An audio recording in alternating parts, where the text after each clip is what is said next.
Good evening, ladies and gentlemen. We welcome you inside the Macon Coliseum as the Fayetteville Marksmen kick off a stretch of 3 games in 3 days to end this week leading up to the Christmas holiday break. I'm Drew Blevins alongside you. This is Marksman Pregame. It's been 10 days since the Fayetteville Marksmen last took the ice. It was a 3-0 loss to the Knoxville Ice Bears, but less important than the results last weekend, you got to see the raw grit, toughness, and determination of a Marksman team that was playing rather shorthanded throughout the course of the entire weekend and still managed to come away with a win on Saturday night against the Roanoke Rail Yard Dogs in stunning overtime fashion in one of the most entertaining games you'll have the opportunity to see this season. Cue what seems to be a brand new roster because these guys haven't played in almost 3 full weeks. Back in the lineup tonight, Zach Boyle, Wyatt Noski, and Stefano Durante. Taylor Best was supposed to start tonight. However, he has been listed as a game-time decision with an undisclosed illness that hit him on the way down from Fayetteville this afternoon. So we'll keep a close eye out for you and see if number 19 is in uniform tonight. He is on the trip. New additions making their team debuts. Paul Frazier will get a start on defense tonight as he'll be locked in on that third defensive pairing. And Tyson Kirkby will be making his SPHL debut. The product of Oswego State, was a December graduate and now has the opportunity to pursue his career as a pro. Corey Melkert was upfront and honest. He was very thankful for the 10-day break. You'll hear what the team was working on and how they prepared to tangle with the Mayhem after these messages. This is Marksman Hockey.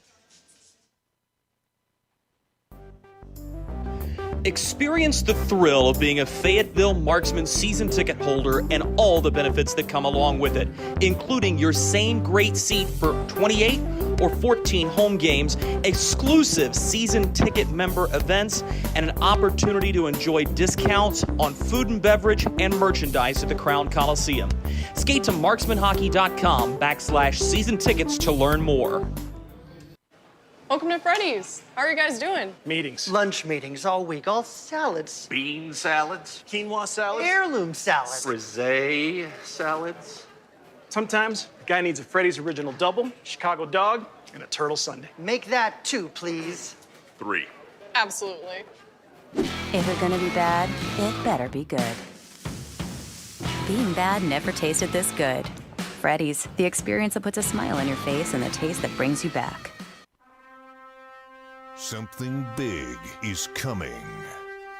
Something so big, it'll change the world of chicken sandwiches. Zaxby's new signature sandwich with Zax sauce or new spicy Zax sauce. Because the chicken sandwich war ain't over yet. The new signature sandwich. All the other little sandwiches can run along. We'll take it from here. Hey you. Are you hearing this but not seeing this? You can change that.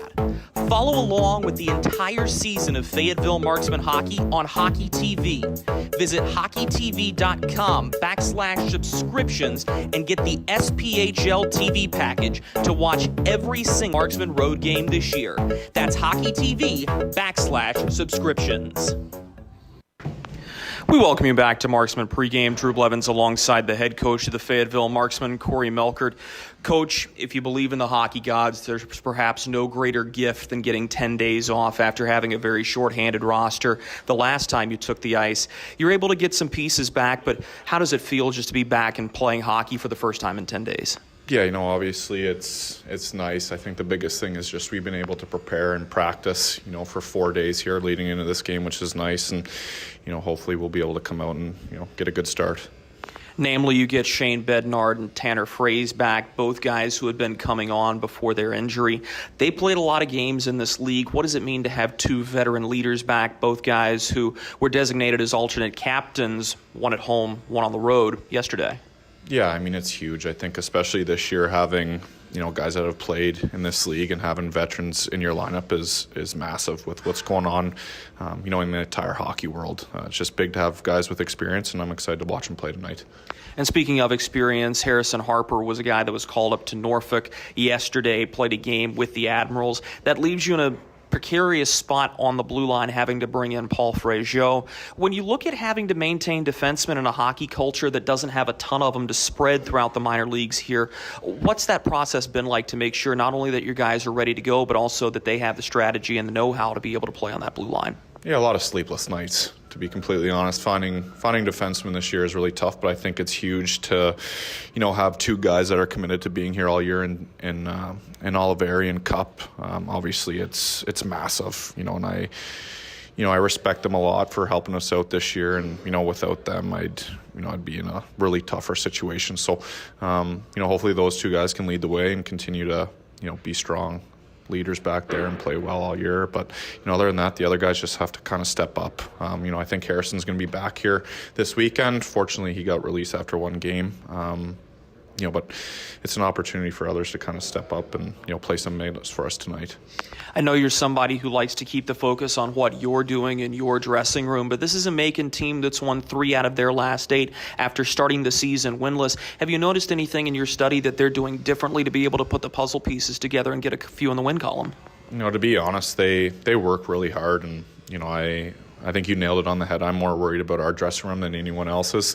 But like I tell these guys, if we're not ready to play tonight, it's going to be a long night. And, to be honest, we've played these guys 4 or 5 times this year, and by no means have we dominated them in any sense. So if we're not ready to go tonight, it's going to be a long night. Looking at a log jam for 4th in the SPHL with 3 teams stuck at 22 points, yourself, the Evansville Thunderbolts, and the Pensacola Ice Flyers. With 3 games this weekend, is there any added extra emphasis to be successful right here as you're getting ready to go into the dog days of the season? To be honest, it's like what I've told you all season. To me, it's about the process. To be honest, I'm not really worried about the standings right now. Obviously, it's nice to be in the top 4 of this league. I think, obviously that's a goal for us to finish in the top 4 and get home ice advantage. But I'm more worried about our habits and, getting to where we need to be in March. Coach, thanks for your time. Thank you. He's the head coach of the Fayetteville Marksmen, Corey Melkert. We'll be right back with more Marksman pregame after these messages. This is Fayetteville Marksman Hockey. Baby, we have spiders on every corner outside our house. Okay, I'll call someone to take care of it. Baby, we have fire ants all over the yard. Alrighty, I'll call someone else to take care of that. Baby, these mosquitoes, you have got to go. Here we go again. One call to St. Peter Pest Control provides all these services. Total pest protection for one low monthly payment. At St. Peter Pest Control, we send all your bugs to see St. Peter.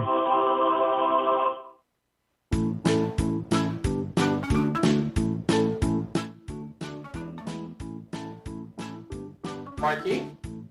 Carolina's Dentists offers the best in oral care and technology.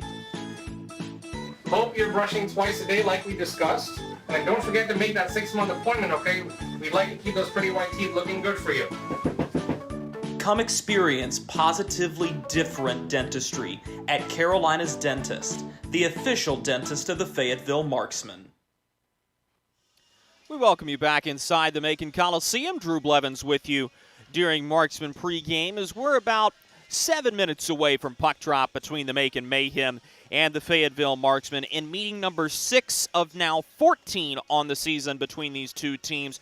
January 28th, the Macon Mayhem will be coming to visit the Fayetteville Marksmen. That was originally scheduled to be a game between Pensacola and Fayetteville in what would have been a clean 3-game and 3-day weekend between the Ice Flyers and the Marksmen. However, due to games that were rescheduled earlier in the season for Macon, the Mayhem will now be coming to take on the Marksmen on January 28th. The Ice Flyers will be in Fayetteville at the Crown Coliseum Saturday the 29th and Sunday the 30th. Talked about it a little bit in our previous segment, but do want to make mention one more time of the additions for the Fayetteville Marksmen in tonight's contest. Paul Frazier has been a defenseman that has bounced up and down between the FPHL and the SPHL. He'll be in the number 2 uniform, officially signed a couple of hours ago upon the Marksmen arrival into Macon. And then signed earlier this week, Tyson Kirkby was inked to a PTO. He's a product of SUNY Oswego and will be making not only his SPHL debut, but his pro hockey debut. Corey Melkert alluded to it. There is a three-team logjam for fourth place in the SPHL.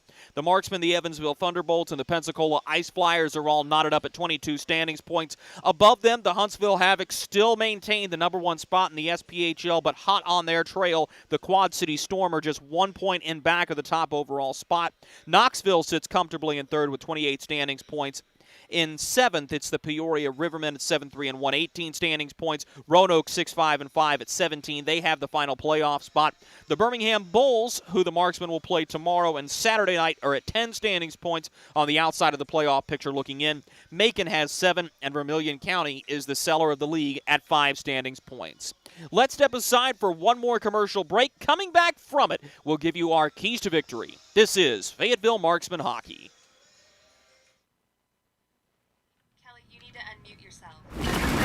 For some, it's just the sound of ice hitting heavy-duty plastic. But for us, it's the signal calling us back to the light. And to Greg's house, because he just got a new grill. Connecting to Hot Jams playlist. Welcome back, Bud Light legends. It's time to take summer by the coolers. Experience the thrill of being a Fayetteville Marksmen season ticket holder and all the benefits that come along with it, including your same great seat for 28 or 14 home games, exclusive season ticket member events, and an opportunity to enjoy discounts on food and beverage and merchandise at the Crown Coliseum. Skate to marksmanhockey.com/season tickets to learn more. Something big is coming. Something so big, it'll change the world of chicken sandwiches. Zaxby's new signature sandwich with Zax sauce or new spicy Zax sauce. Because the chicken sandwich war ain't over yet. The new signature sandwich. All the other little sandwiches can run along. We'll take it from here. One last time during Marksman pregame, we welcome you back inside the Macon Coliseum in the middle of the state of Georgia. Let's go ahead and have a conversation about the keys to victory. We'll start things off with the visiting Fayetteville Marksmen. This is a new-look lineup. The Marksmen have not had Shane Bednard and Tanner Fraze in the lineup since November 6th against the Knoxville Ice Bears when Fraze went out and on to the injured reserve. So plainly and simply, you've got to find a way to insert yourself into the game early, especially if you're a guy who's coming back off the list that did not play a couple of weekends ago, or if you're coming off the injured reserve. That's a grand total of 5 players in tonight's contest that want to go ahead and make the body check, make the pass, create the scoring opportunity early, and get yourself inserted into the contest. The other thing is the Fayetteville Marksmen have struggled with this all season long. They've scored 28 goals in the first period, and in the remaining 2 periods, they've scored just 22. That is something the Marksmen have to fix. You're going to need to play a full 60 minutes against this Macon Mayhem team and not allow the wheels to fall off the wagon in any particular point of the hockey game. For the Macon Mayhem, a lot of the season has been marred by the fact they have not started quickly, but they need to be the team to give the first punch in tonight's contest. And then they want to have a neutral zone presence. Breaking the puck out around the Marksman defense has not been something that has come easily for any team, namely the Mayhem, all season long. But if you're able to shorten the passing lanes, make crisp, consistent, accurate passes, then you're going to be in a position to enter the attacking zone cleanly and perhaps create a few more scoring opportunities. The Marksman defense has allowed the second fewest shots on goal against on average so far this season. That's going to be a defensive effort they're going to want to keep up while the Mayhem look for a better scoring and attack this hockey game. That'll do it for us during Marksman pregame. Coming up on the other side of this break, it'll be puck drop between the Mayhem and the Marksmen.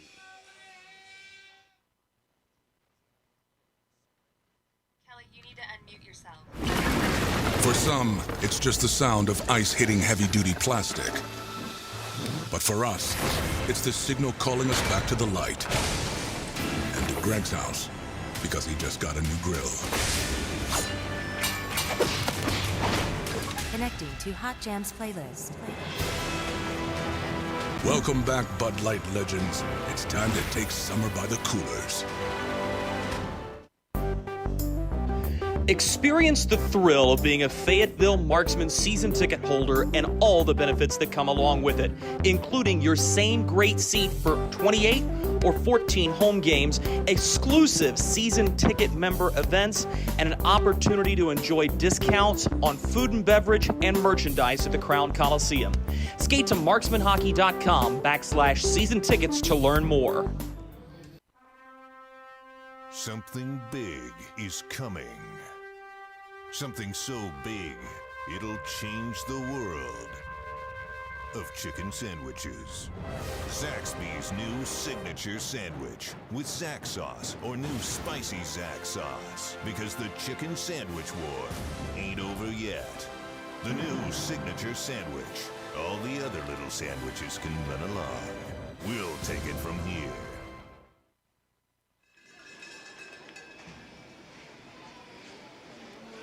Good evening and welcome inside the Macon Coliseum in the middle part of the state of Georgia, as we're proud to welcome you into another edition of Fayetteville Marksmen Hockey on the Marksmen Radio Network as well as Hockey TV. I'm Drew Blevins. I'll be alongside with you for this one. The Macon Mayhem are looking for their first win of the season over the Fayetteville Marksmen. The last time these two teams met, the Mayhem hadn't won a hockey game at all. Since then, they've played 8 and won 3, a marked improvement from the last time these two teams faced off in Fayetteville on November 20th. The Marksmen enter the contest 11-6-0, while the Macon Mayhem are 3-14-1 on the season. For Fayetteville, the starting group is as follows. Alex Reynaud, Tanner Frazier, and Shane Bednard will be the group up at the forward positions. Don Oliveri and Sam Storman on the blue line. Jason Pulaski is in net. Sit back, relax, and enjoy this one from Middle Georgia. Dumped in onto Pulaski. He'll watch it into the glove and hang on to give us our first whistle. Just 8 seconds into the contest, let's talk about tonight's starting goaltenders. Jason Pulaski looking to keep track with Max Milasek. He is second in the league in wins with 10 so far this season, a 2.02 goals against average and a 921 save percentage. Meanwhile, for the Macon Mayhem, Michael Stiliadis gets the start in net. He is 1-6-1 on the season with a 4.87 goals against average and an 8.58 save percentage. Reynaud slides it into the middle looking for a cutting Tanner Frazier, who pushes it wide on an early two-on-one rush. Straight up the ice as now the puck works into the near side corner. Reynaud will knock it low for Bednard. Backhands a pass to the slot. Reynaud with an off-angle shot that hits off the outside of the goal. Picked up behind the net by the Mayhem. They're unable to clear out around the near side boards as Sam Storman holds the line for the Marksmen. Cleared back out by Macon. This goes through the skates of Zach Lambrecht, but Devin Brink has the puck for Macon. He winds up and fires a shot off the outside of the goal, picks it up the far side corner, corralling his own rebound, works all the way up to the point, but loses the puck off of his forehand, as this will ricochet down all the way to the other end, and Devin Brink will start things up from his defensive end. Laid back behind the net for Brian Kerrigan. So the Mayhem have made a couple of roster moves, notably that trade with Knoxville to acquire Zach Lambrecht. Drapluk slides it into the middle, looking for Kerrigan. He'll have to reset behind his own goal line. To Drapluk. Plays into the goaltender's trapezoid for Kerrigan, and he'll push out to the far side. Headman pass for Koash. Stretches too far. Pulaski out of his net to play it. Hard spill taken back behind the net by FX Girard, as now Jared Cupp will bring the puck ahead. Loses it. This is Drapluk, who headmans the puck as he was looking for Chase Dabari. This one gets tied up into the feet of Wyatt Noski and is played back behind the net one more time. Koash had the puck in his skates for a moment, looking to corral it, has Drapluk back there with him. This is intercepted by Taylor McCloy. He headmans the puck for Bryce Farrell. He's got Noski going with him. Farrell stops and throws it into the middle of the rink as he was looking for Alexi Girard, the defenseman who had jumped up into the play. Dumped back down by Brendan Hussey as he'll chip into the zone, allowing Don Carter Jr. to go and chase. At the near hash marks, Hussey slides an awkward shot on goal, kicked out by Pulaski, and the rebound works its way back to the near side corner. Cody Rogers trying to hold the line, and will with help from Hussey. This is moved in front. Great chance in front. Pulaski says no. Twice on a deflection in front from Brendan Hussey, the team leader in points for Macon. Here's a drive from the point, watched into the gut of Jason Pulaski, and he'll hang on to the puck and melt it.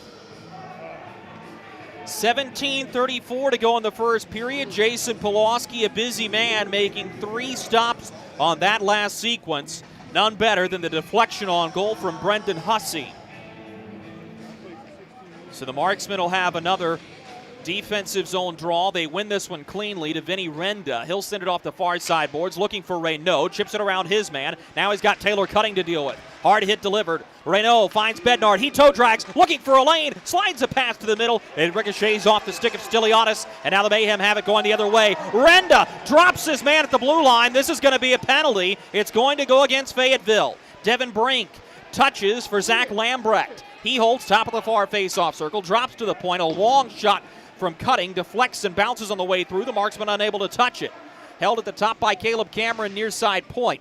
He'll drop it low for Nigel Slade, who gives the puck away. This is going to be an interference penalty on Vinny Renda. Corey Melkert visibly disgusted at the Marksman bench. But the Fayetteville Marksmen will head to the Freddy's penalty kill.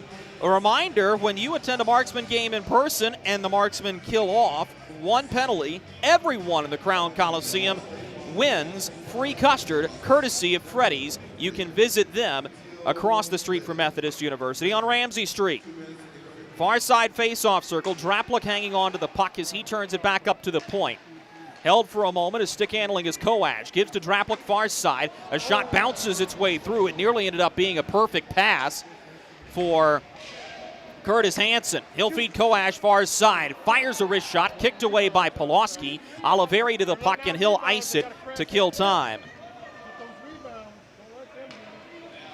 Just a minute and 30 seconds to go on the Renda penalty for interference after the hard hit at the Marksman defensive blue line. Curtis Hansen driving, tied up by Bednard from behind. He skates through it to the far side corner of his attacking zone. He'll rim it across for Cody Rogers, who has it near point. Slides it across the rink. Now Cameron looks into the middle for Dabari. The pass taken away. Cameron winds and fires. He was met stick to stick, and the puck sails high and wide. Rogers onto the puck for the Mayhem. He'll find Hansen, turn it over, and Tanner Fraze will send it the length of the ice. Stiliadis out of his net. He'll set this one up on a tee as both teams get new units out on the special teams opportunity for the Mayhem. 50 seconds to go in the Macon power play. It's a power play unit that is the bottom of the league, operating at 3.5%. Just 2 power play goals this year for the Mayhem on 57 tries. Up the near side boards. This could be a shorthanded chance. McNair has the puck hop over his backhand, and the Mayhem will settle directly in back of Stiliadis. Meanwhile, the Marksman penalty kill stuck at 7th in the SPHL at 83.3%. They've killed 50 penalties of the 60 they've taken so far this season. Oliveri into his own zone to retrieve the puck. He winds and lays it to the far side on a fake clear, and this will be iced all the way down the rink by Alexis Girard. 5 seconds to go on the Renda minor. He's standing in the penalty box. Kerrigan looking up ice. He finds Brendan Hussey. Lays it forward down the near side boards as he was looking for a little bit of help from Chris Hunt, the former Carolina Thunderbird. He'll get none. Rogers at the red line, sends it off the far side boards, and back to receive is Paul Frazier. Lays this one into the middle of the ice, and a headman play to Alex Reynaud. He has it coming down the near boards. Pirouettes tried to get around his man. He was taken down unceremoniously. No penalty up to the point. Jarrett Cupp, the former Mayhem, swings it to the far side point. A wrist shot deflects off of Reynaud and wide. Laid into the goaltender's trapezoid. Reynaud takes it. Curls off the far side goalpost as he was looking to hit Tanner Fraze in the middle. This puck's intercepted and now brought back ahead by Hussey, who will back into the far side. Don Carter tried to lift a shot short side. Pulaski got a shoulder to it. Held at the point. A long wrist shot blocked on the way through. As getting in the way was Jarrett Cupp. Don Carter Jr. backhands down the near boards. Cupp there to pick it off, and he'll skate it ahead into attacking ice. Jarrett Cupp down the near wing. Blows by Rogers. Fires a wrist shot that misses wide. Picked up at the far side boards by Tyson Kirkby on his first SPHL shift. Kirkby backhands into the goaltender's trapezoid. Twirling with it here and looking for a lane is Shane Bednard. Drops it to the point for Oliveri. He fires a wrist shot off the body on the way through. Now taken by Hunt at the far side. Lost the puck to Kirkby. Feeds it up to the point. Here's a drive. Caught and held on to by Stiliadis with 13:36 to go in the first period. We remain scoreless here in Middle Georgia, despite the fact the Mayhem had an early power play. We'll continue the first period action after these messages. This is Fayetteville Marksmen Hockey.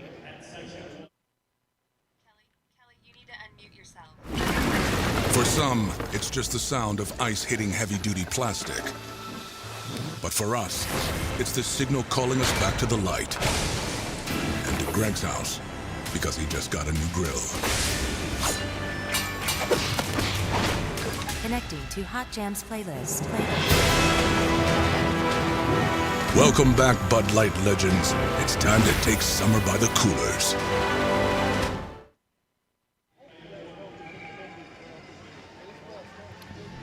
$13:35 to go in the first period. Still scoreless between the Fayetteville Marksmen and the Macon Mayhem here from the Macon Coliseum. Game 1 of 3 in 3 days for the Fayetteville Marksmen. Face off to the glove side of Michael Stiliadis in the Marksman attacking zone. It's 1 to Sam Storman at the near face-off circle. His wrist shot is caught and held onto by Stiliadis, who is at the top of his goal crease, challenging to make that save. Stiliadis and Dylan Kelly have really been lifelines for a Mayhem group that has struggled to put the puck in the back of the net. For example, the Fayetteville Marksmen have scored 28 goals in the first period so far this season. The Macon Mayhem have scored 28 goals overall this year. This is rolled toward the front of the net, and Caleb Cameron is there to pick it off for the Mayhem. Turns it over on the first breakout pass as Kirkby goes to chase. Given out to the far side boards. Brought ahead by Macon. Laid forward for Coash. The puck was slapped back into attacking ice by Oliveri at the blue line. Caleb Cameron wheels around the net to the far side of the rink. Has it down the bench sideboards. Cross corner dump into the near side. Coash drops it there as he was looking for help from Dabari, who turns it over into a couple of skates. McCloy recently crowned the team captain yesterday afternoon. Now to the far side of the rink. This is Curtis Hansen. Delivers a pass to Dabari, far side corner. Cup takes it away from him. Gave to Renda, who puts it into open space. And McCloy scoops up the puck for the Marksmen. Taylor McCloy sends a pass near side for Wyatt Noski. He'll chip it ahead for Bryce Farrell. Huge hit laid by Farrell. Kerrigan picks up the loose change, unable to get it around of Matt McNair, who backhands to Wyatt Noski. Lays it behind the net for Farrell. He stops, works at the far goal post, given to the slot. Puck still loose, poked back up ice, but it's intercepted, and Zach Lambrecht has it down the far side boards. Here's a long drive over top the crossbar. Looking to hold the line, but unable to do so was Drapluk, and it'll be taken at the red line and slammed all the way into attacking ice by Brian Kerrigan. Line change coming for both sides, with 12 minutes to go in the first period. Pass given out to the far side boards. Driven in here with the puck in a string is Fraze. He fires a long wrist shot, steered out with a goal stick by Stiliadis to the near corner. Mayhem are unable to get it out. Taken by Bednard. He looks to give a pass to the back door for Reynaud. Instead, this one bounces to the far side boards, and just able to bank it out was Lambrecht. Frustrated that he played it off the skates of Tanner Fraze, and the Marksmen have it, skating back into attacking ice. Dumped in by Alexi Girard to the far side boards. A little pitchfork play made by Chris Corrigan. He's unable to get it around to Fraze, who has had a couple of good shifts in his return. Drop back to the Macon defense, where the Mayhem will hang on to it. This is Cody Rogers ahead of the near face-off circle. Drops it back into open space, and it'll be played ahead by Tyler Becker, who just was able to get it to Corrigan. Laid it ahead to Sam Storman. He'll backhand into the near side corner, and the Marksmen look to break it out. Taylor McCloy stick handles and gets around Hunt. A backhand pass to Kirkby. He looks to move it into the middle. The lane taken away by Becker. Kirkby feeds the point. Near side face-off circle. This is Cup with a drive. Kicked away by Stiliadis. The rebound skated to by Corrigan, who headmans for Hunt. And the two former Carolina Thunderbirds are able to combine to dump this puck into attacking ice and get off on a change. Oliveri with a head fake. Open space for McNair down the near side wing. Long wrist shot as he's crushed by Taylor Cutting. This will be covered as Taylor Cutting gets his big body check, and that's how he inserts himself into the game. Cutting was known for being rough and tumble when he was in Danville. He was known for being rough and tumble when he was in Delaware, and was given a 3-game suspension for his antics along with Brian Moore the last time the Mayhem and the Marksmen faced off. This draw will be to the blocker side of Stiliadis with 10:34 to go in the first period. It's won by the Mayhem as Cutting will feed it to the far side boards for Hansen. Headman pass for Coash is intercepted as Bednar jumped in front of the puck. He lays it into the middle looking for Fraze, who got pitchforked up in the midsection on the way through. Lost the puck. Now Renda tried to soccer it ahead. He recovers on his own error at the red line, but Dabari is there to force pressure. Reynaud knocked the puck free, but right to Caleb Cameron for Macon. to Hansen. Pitchforks it ahead, and Vincenzo Renda will go back behind his own net to chase this puck. To Reynaud, and right back for Renda at his own blue line. Now he'll be able to give it ahead to Don Oliveri, who's only able to backhand it across the attacking goal line. Now Macon will steer it right back up ice. Laid forward by Lambrecht as he'll go on his horse to get into the near side corner. 3 marksmen are there waiting for it. Zach Boyle, the one to peel away from the traffic with it. Turned it over to Devin Brink initially, but Bryce Farrell there to recuperate the puck. He'll shoot it in on net to Stiliadis, who plays it into the goaltender's trapezoid. Back to the far side corner. Macon looking to break it out. This is Drapluk, who's trapped in his own zone. Drapluk looking all the way up ice. Was able to hit the stick of Zach Lambrecht. Icing was waved by the far linesman. Let's keep playing. Jarrett Cupp stands directly behind of Jason Pulaski, and the product of Curry College will take a look up ice. Cupp is going to skate it himself ahead of the defensive blue line. Look to give it up for Tyson Kirkby, who was able to chip it into the zone as Cody Rogers possesses. Gave to Don Carter Jr. He'll touch for Devin Brink down the far boards. Curled into the middle. This is Brendan Hussey. His wrist shot met stick to stick by Alexi Girard. The rebound pitchforked wide at the near goal post. Hussey back behind the net, hustling after the puck. Turns it over to Taylor McCloy, who will headman it all the way up ice. This is FX Girard. Gets ahead of the red line, far side boards. Will lay it in directly behind the net. Stiliadis comes out to put it on its tee, and the Macon Mayhem will bring it back up ice, breaking it out on the near side boards. Cody Rogers drops it back for Tyler Becker, product of the Binghamton Black Bears, one of minor league hockey's newest teams. Given into the middle of the rink and turned over. Could be a chance on the far side wing for Tanner Fraze. He opts to shoot it around the kick plate for Alex Reynaud. Fed up to the point for Alexi Girard. His drive misses wide. To the far boards now. Chris Corrigan headmans up ice, looking for the defenseman. That was Cody Rogers who had jumped ahead. The pass misses him, and Alexi Girard will settle the puck. Now given to Shane Bednard, product of Bowling Green. Moved up for Alex Reynaud, coming out of McGill, one of the few Canadian college hockey players on this Marksman roster. All the way up ice now. Driving in is Curtis Hansen, drops for Dabari, who plays for Hansen near side corner to make an attacking zone. Mayhem struggling to keep the line, they cannot. This is Wyatt Noski down the far boards. He gets upended. This is going to be a penalty against Taylor Cutting as he went a little too low on Wyatt Noski. Tripping will be the call. We'll tell you more about it when we come back. 7:39 to go in the first period. Still scoreless between the Mayhem and the Marksmen.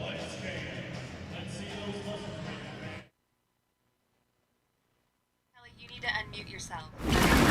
For some, it's just the sound of ice hitting heavy-duty plastic. But for us, it's the signal calling us back to the light. And to Greg's house, because he just got a new grill. Connecting to Hot Jams playlist. Welcome back, Bud Light legends. It's time to take summer by the coolers. 7:39 to go in the first period. The Fayetteville Marksmen will head to the power play for the first time in this hockey game. It's a tripping minor to Taylor Cutting, 12:26 into the first period, and the Marksmen go onto the St. Peter Pest Control power play. St. Peter Pest Control provides year-round pest control solutions. Send all your bugs to see St. Peter. Given up to the point, and Don Oliveri will quarterback with Shane Bednard. Corey Melkert made no bones about it. He's very glad to have 2 of his 5 top power play players back on their return from the IR. Tanner Fraze is one of them. He has the puck at the top of the near circle. Slides it low for Bednard. Backdoor pass for McCloy. Pushed just wide. Not sure if Stiliadis got a toe to it at the far side goalpost. Now winding, Bednard given up to the point. This is Oliveri. Has it between the face-off circles. Drift to the far board. Swings it back to the top of the near circle. Fraze into the near side corner. Now Shane Bednard holds. Gives to Oliveri between the face-off circles. His wrist shot over top the crossbar. Reynaud tried to sweep in the rebound. It won't go. And now a chance for the Mayhem shorthanded. Zach Lambrecht down the near wing. Cuts and delivers a pass. Back door. He was looking for a shot to come from Nigel Slade. Lifted it right into a stick, and Taylor McCloy knocks Zach Lambrecht to jostle the puck free. Shorthanded opportunity for the Mayhem. Stonewalled by a good defensive effort by the power play unit for the Marksmen. Marksman power play is 7th in the SPHL at 15.9%. The Macon penalty kill is 51 for 65 for 78.5% of the kill. That's good for 9th in the SPHL. Tyson Kirkby pushes forward for McNair. Off-angle shot turned out by the stick of Stiliadis. Behind the net and out of the far corner. McNair will find Tyson Kirkby, top of the far face-off circle. Kirkby works his way around Devin Brink with a pass to the point. That one got lifted up in the air by FX Girard. He turns it over to Brendan Hussey down the near side boards. Hussey will turn back toward his defensive zone, think better of it, and ice the puck. Just 10 seconds to go in the power play effort for the Marksmen. Driven ahead by Jared Cupp. This could be a 3-on-2. Gives to FX Girard. His shot caught and held on to by Stiliadis as the penalty to Taylor Cutting expires.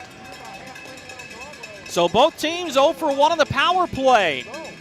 So we head to the late stages of this first period. 5:39 to go in it. With the score Macon 0 and Fayetteville 0. A note on the Marksman power play. On the road, they are the 3rd best away from home power play in the SPHL at 22.9%. That is over 14 percentage points better than the man advantage at the Crown Coliseum so far this season. And a momentum-shifting kill for the Mayhem as they'll drive the puck down the near wing. Devin Brink shoots just far of the far side goalpost as he pushes it wide. Bouncing puck will be corralled in the skates of Vincenzo Renda. He's got Curtis Hansen in his face. A bouncing puck taken back behind the net. Koash completes the turnover. Look to the slot. Instead, it bounces to the point. Kerrigan sends to Koash. He turns and fires. Pulaski blockers it to the far side corner. Scoop back up by the Marksman. Unable to get it out down the far boards. Now Koash winds and fires. Pulaski takes it high and hard off the chest. Knocked the puck down. And the Marksman will be able to successfully break it out this time. Jared Cupp gains the red line, shoots it to the far corner boards, and Brian Kerrigan will go to chase. Gives to Scott Koash, back for Kerrigan. He's got to play it back behind the net for Drapluk. Lost the puck. Kirkby working on Joe Drapluk.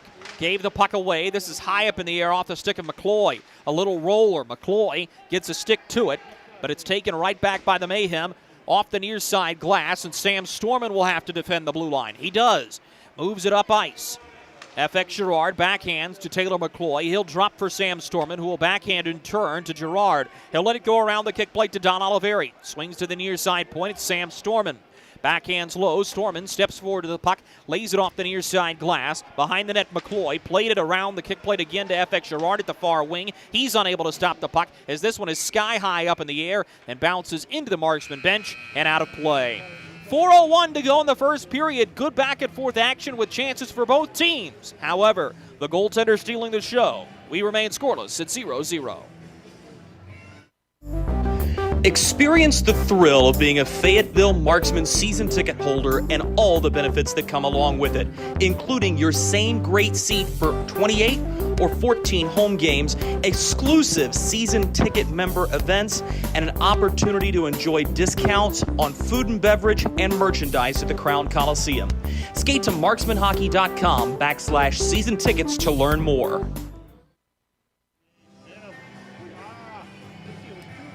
4:01 remaining in the opening frame of regulation from the Macon Coliseum here in the state of Georgia.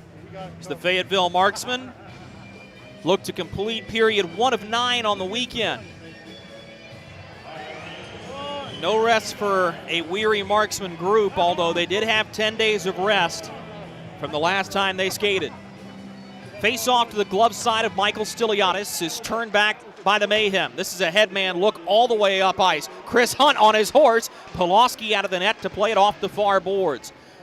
A bouncing puck at the red line as Cutting drops his man. No penalty. The Marksman bench up in arms, wanted one. Here's a drive toward the front of the net, and Wyatt Noski's going to get in a shoving match. Linesman blows a tire, and now we've got 9 of 10 skaters pushing and shoving on each other after the altercation between Taylor Cutting and the rest of the Marksman roster. I'll be surprised if any penalties are levied after that.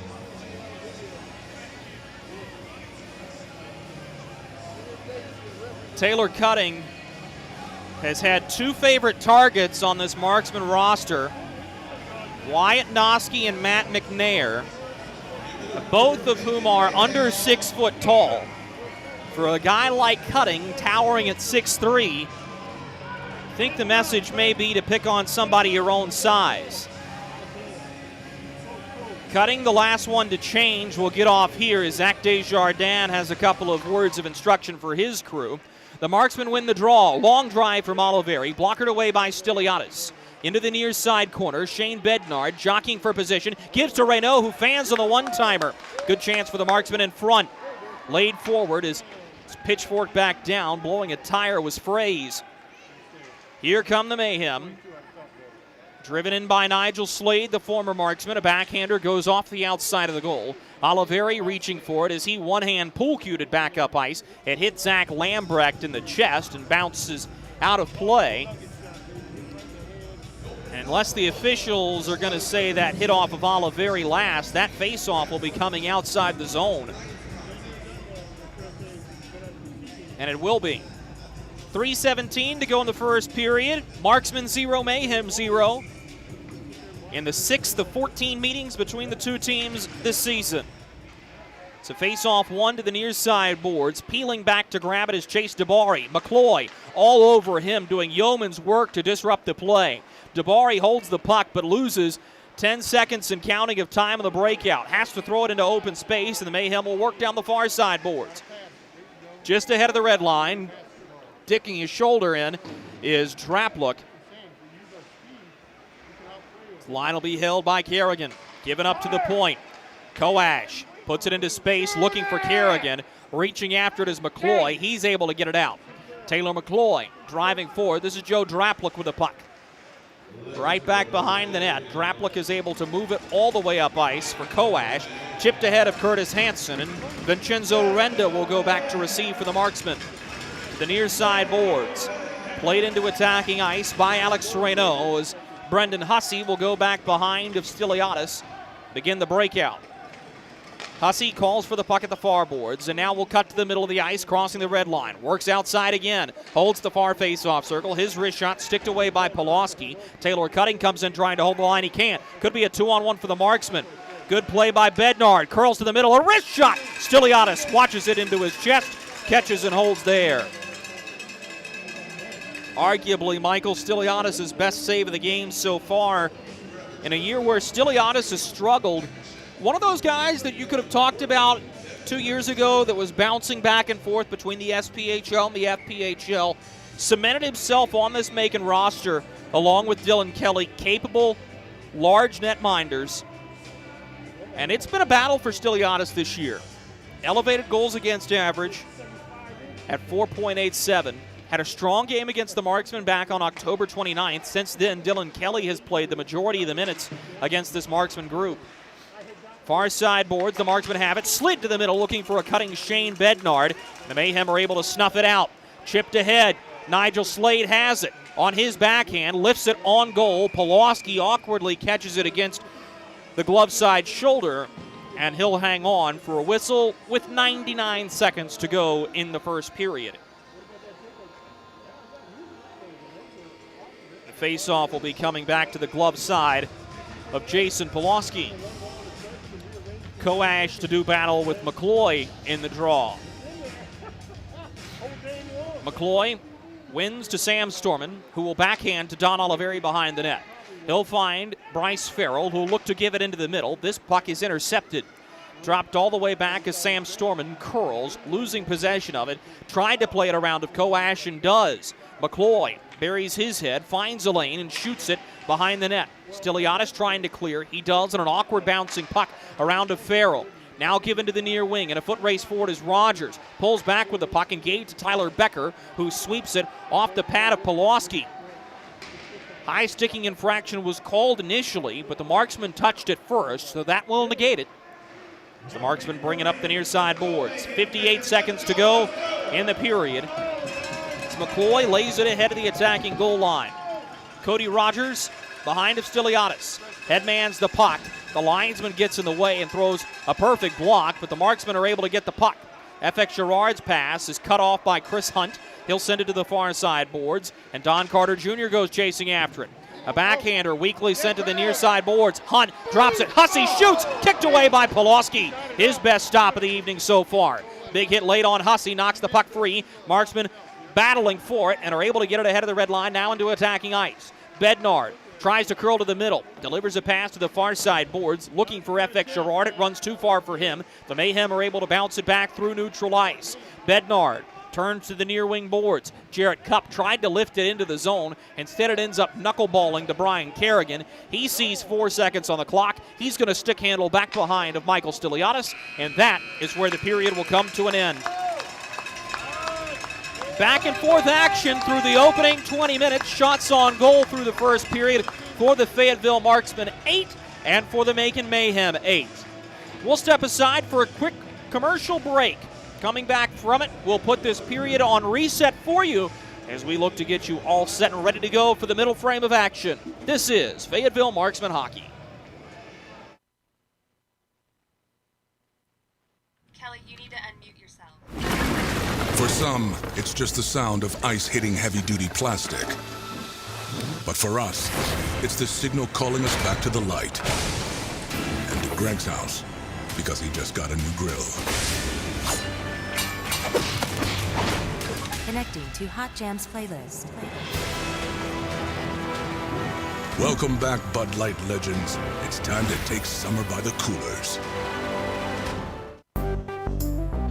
Experience the thrill of being a Fayetteville Marksmen season ticket holder and all the benefits that come along with it, including your same great seat for 28 or 14 home games, exclusive season ticket member events, and an opportunity to enjoy discounts on food and beverage and merchandise at the Crown Coliseum.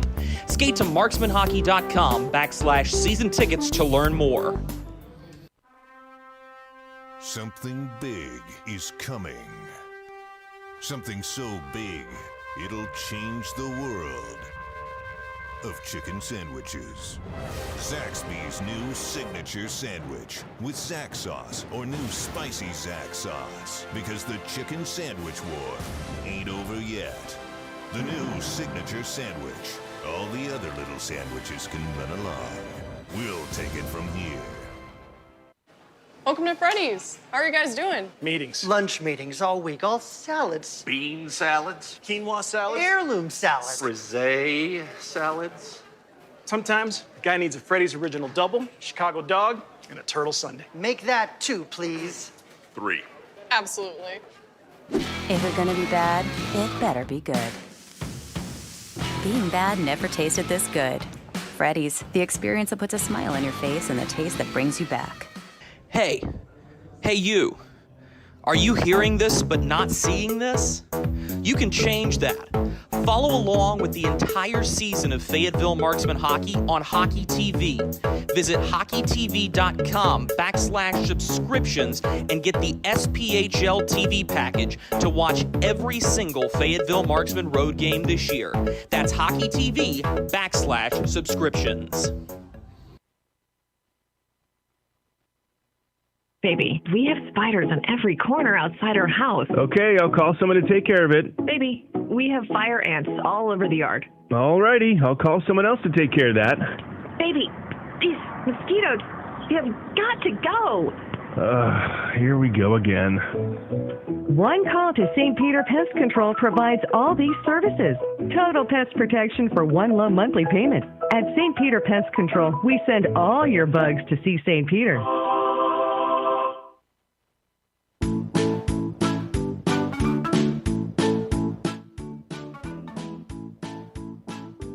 Mikey?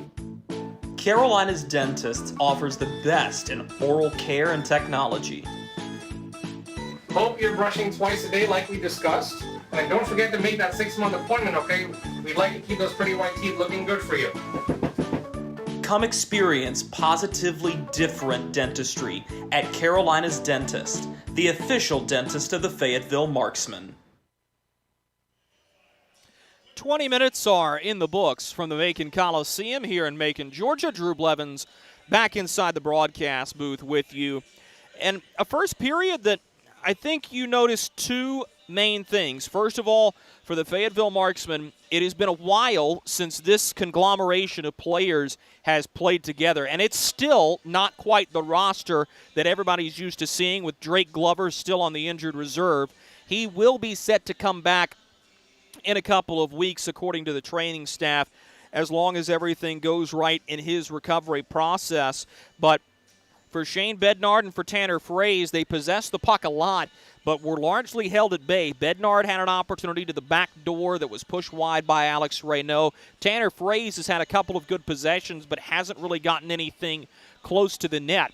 The other thing is the Macon Mayhem are a much different team than the last time the Fayetteville Marksmen saw them 3 weeks ago. And you begin to see what happens when you get a little bit of confidence and a little bit of swagger after coming away with a couple of victories over an Evansville team that right now is tied with the Marksmen for fourth in the SPHL, a Birmingham team that you know you're really going to have to go to physical war in order to beat that group, and a Roanoke team that has put the pieces of the puzzle together after early season struggles to get a win over them last weekend 4-2 is a huge step in the right direction for the Macon Mayhem, who have won 3 out of their last 8 after starting the season winless. And I think that's something important to realize, is that they're on the right track at this point, and that is a huge step forward for Zach Desjardins and the rest of this hockey operations staff in Macon to keep pushing forward. As we look throughout the first period, really the only score sheet items to mention: a pair of penalties, Vincenzo Renda for interference after a huge hit at the Marksman defensive blue line, and then Taylor Cutting called for tripping as he went too low on a body check against Wyatt Noski and hit him around the knees. Not knee-to-knee in the collision, but swept him under the kneecaps, which is 9 times out of 10 going to be called for tripping.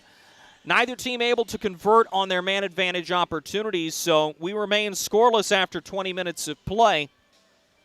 But I think what you're going to see is this rivalry is going to turn into something really good and really close and competitive, as this game already has a little bit of a different feel from the previous 5 that these two teams have played this season. And remember, you're going to see this group 9 more times throughout the course of the year, as there are 14 meetings between the Marksmen and the Mayhem during this regular season.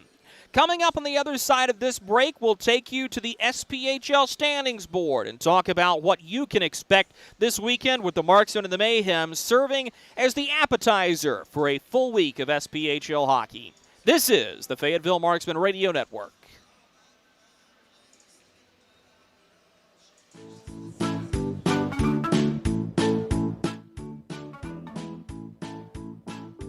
Marky? Carolina's Dentists offers the best in oral care and technology. Hope you're brushing twice a day like we discussed. And don't forget to make that 6-month appointment, okay? We'd like to keep those pretty white teeth looking good for you. Come experience positively different dentistry at Carolina's Dentist, the official dentist of the Fayetteville Marksmen. Look at our yard. So many anthills everywhere. Did you know that a single ant can live to be 29 years old? Really? Well, what about a married one? Seriously? But really, we need to fix the yard. St. Peter Pest Control handles all your mosquitoes, ants, spiders, cockroaches, and even rodents. St. Peter Pest Control provides full home pest protection and consistent treatment of ants and mosquitoes in your yard, too. At St. Peter Pest Control, we send all your bugs to see St. Peter. Kelly, you need to unmute yourself. For some, it's just the sound of ice hitting heavy-duty plastic. But for us, it's the signal calling us back to the light. And to Greg's house, because he just got a new grill. Connecting to Hot Jams playlist. Welcome back, Bud Light legends. It's time to take summer by the coolers. Experience the thrill of being a Fayetteville Marksmen season ticket holder and all the benefits that come along with it, including your same great seat for 28 or 14 home games, exclusive season ticket member events, and an opportunity to enjoy discounts on food and beverage and merchandise at the Crown Coliseum. Skate to marksmanhockey.com/season tickets to learn more. Something big is coming.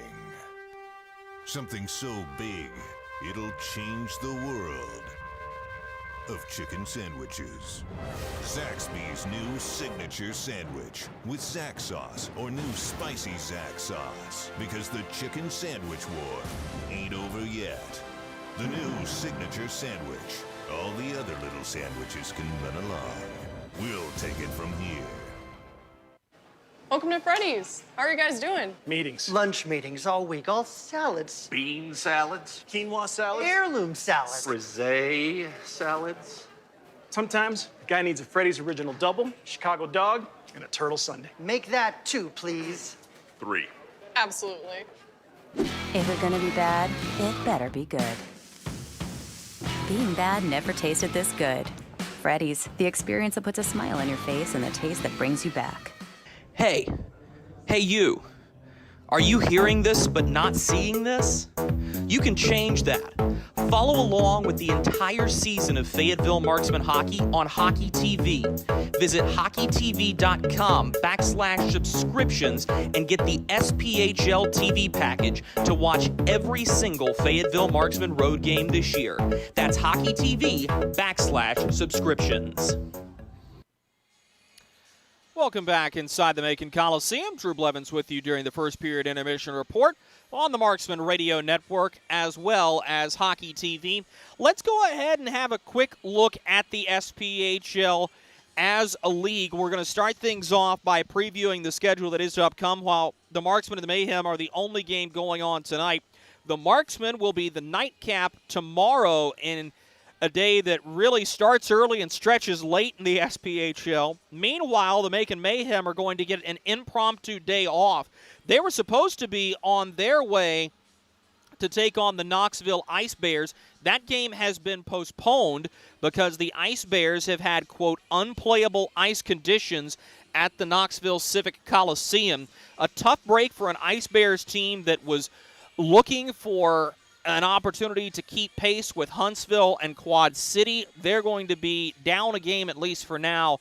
According to the SPHL press release, it is still expected that these two teams will face off on Saturday, as was previously scheduled. So the early game will shift tomorrow to the Evansville Thunderbolts and the Roanoke Rail Yard Dogs from the Berglund Center, as Roanoke looks to keep the momentum going and bump themselves up from 7th and try to get in that mosh pit in the middle right now that includes Fayetteville, Evansville, Pensacola, and Peoria. Later on, it'll be Pensacola and Huntsville as the Havoc continue their surge so far. That'll be an 8 o'clock Eastern start.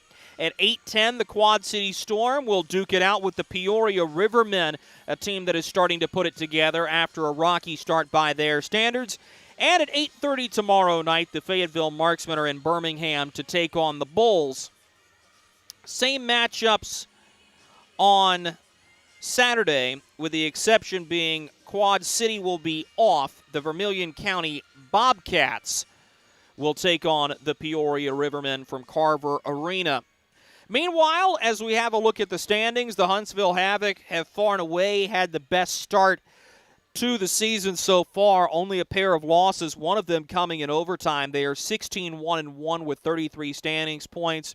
They have a few games in hand over the second-place team, the Quad City Storm, who is 14-2-4 with 32 standings points. Knoxville at 13-3-2 has 28 standings points.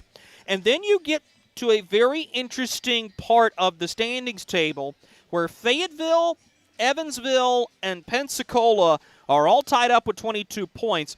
Fayetteville and Evansville nearly mirroring each other. When one team wins, the other wins. When one team loses, the other team loses.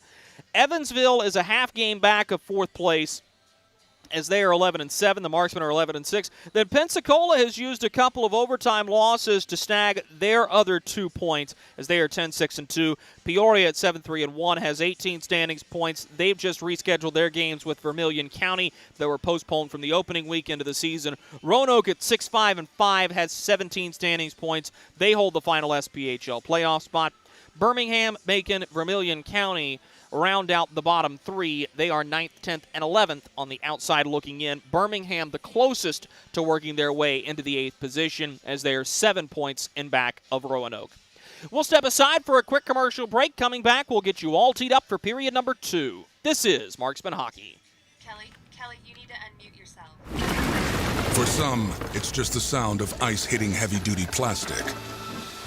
But for us, it's the signal calling us back to the light. And to Greg's house, because he just got a new grill. Connecting to Hot Jams playlist. Welcome back, Bud Light legends. It's time to take summer by the coolers. Experience the thrill of being a Fayetteville Marksmen season ticket holder and all the benefits that come along with it, including your same great seat for 28 or 14 home games, exclusive season ticket member events, and an opportunity to enjoy discounts on food and beverage and merchandise at the Crown Coliseum. Skate to marksmanhockey.com/season tickets to learn more. Something big is coming. Something so big, it'll change the world of chicken sandwiches. Zaxby's new signature sandwich with Zax sauce or new spicy Zax sauce. Because the chicken sandwich war ain't over yet. The new signature sandwich. All the other little sandwiches can run along. We'll take it from here. Welcome to Freddy's. How are you guys doing? Meetings. Lunch meetings all week, all salads. Bean salads. Quinoa salads. Heirloom salad. Frazier salads. Sometimes a guy needs a Freddy's Original Double, Chicago Dog, and a Turtle Sundae. Make that 2, please. 3. Absolutely. If you're gonna be bad, it better be good. Being bad never tasted this good. Freddy's, the experience that puts a smile on your face and the taste that brings you back. Hey you. Are you hearing this but not seeing this? You can change that. Follow along with the entire season of Fayetteville Marksmen Hockey on Hockey TV. Visit hockeytv.com/subscriptions and get the SPHL TV package to watch every single Fayetteville Marksmen road game this year. That's hockeytv.com/subscriptions. We welcome you back inside the Macon Coliseum. Let's go for a quick spin around the SPHL. You know the score of this one, 0-0. The one other game that's about to get underway is Huntsville and Pensacola, as the Ice Flyers will go toe-to-toe with the top team in the league, still awaiting puck drop from the Bay Center in Pensacola, Florida. A busy weekend of hockey. We go to period number 2 of 9 after these messages. This is Marksman Hockey. Baby, we have spiders on every corner outside our house. Okay, I'll call someone to take care of it. Baby, we have fire ants all over the yard. All righty, I'll call someone else to take care of that. Baby, these mosquitoes, you have got to go. Here we go again. One call to St. Peter Pest Control provides all these services. Total pest protection for one low monthly payment. At St. Peter Pest Control, we send all your bugs to see St. Peter. Something big is coming. Something so big, it'll change the world of chicken sandwiches. Zaxby's new signature sandwich with Zax sauce or new spicy Zax sauce. Because the chicken sandwich war ain't over yet. The new signature sandwich. All the other little sandwiches can run along. We'll take it from here. Welcome to Freddy's. How are you guys doing? Meetings. Lunch meetings all week, all salads. Bean salads. Quinoa salads. Heirloom salad. Frazier salads. Sometimes a guy needs a Freddy's Original Double, Chicago Dog, and a Turtle Sundae. Make that 2, please. 3. Absolutely. If you're gonna be bad, it better be good. Being bad never tasted this good. Freddy's, the experience that puts a smile on your face and the taste that brings you back. Hey you. Are you hearing this but not seeing this? You can change that. Follow along with the entire season of Fayetteville Marksmen hockey on Hockey TV. Visit hockeytv.com/subscriptions and get the SPHL TV package to watch every single Fayetteville Marksmen road game this year. That's Hockey TV/subscriptions.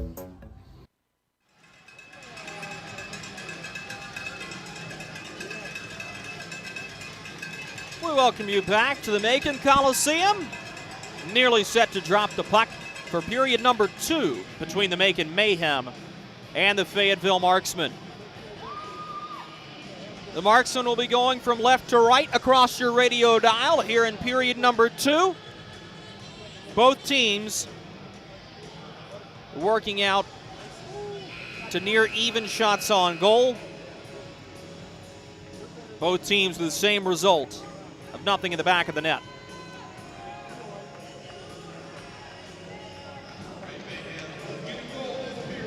Shane Bednard will take the draw against his former teammate Nigel Slade. And away we go in this middle frame of regulation. A scoreless hockey game and a good one. This is dumped all the way down. Jarrett Cupp will go to find it in the far side corner, taken from him by Lambrecht, who gave it into the middle, but Renda, to his knees, made a play to prevent the pass from ever getting through. Now Reynaud at the far face-off circle, fires high of the crossbar. Line held by Tanner Frazier on a golf shot in front. They score! Alex Reynaud, battling in front of the goal crease, puts the Marksmen on the board just 25 seconds into the second period.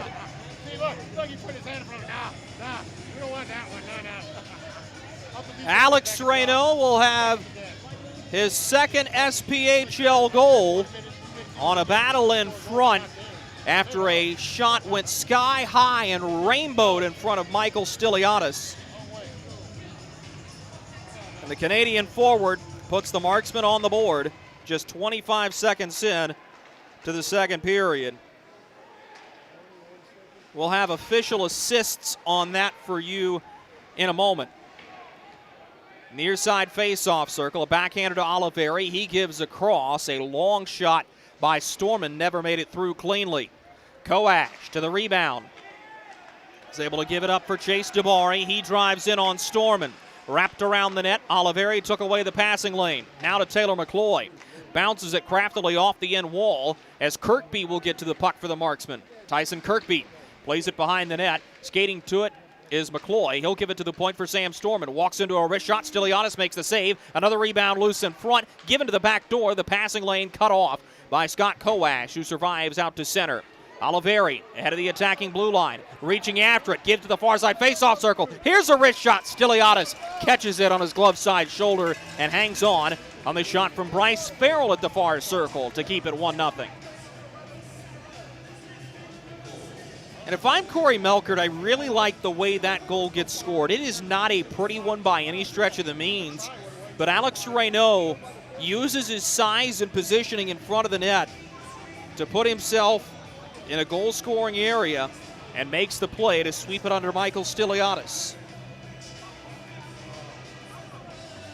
Still awaiting the official scoreline. We'll pass it on to you when it gets passed along to us.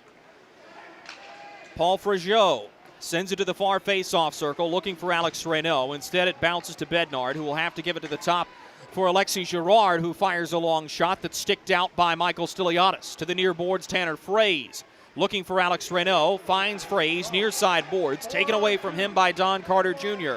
Don Carter slides it into the middle. On the backhand, Hussey switches to the forehand, or begging your pardon, that was Chris Corrigan. And now a shoving match behind Jason Pawlowski, who keeps the clean sheet intact. 18-12 to go in the second period. And a good pace to the middle frame of play, just as we had in the first. And this is an emotional game for the Macon Mayhem.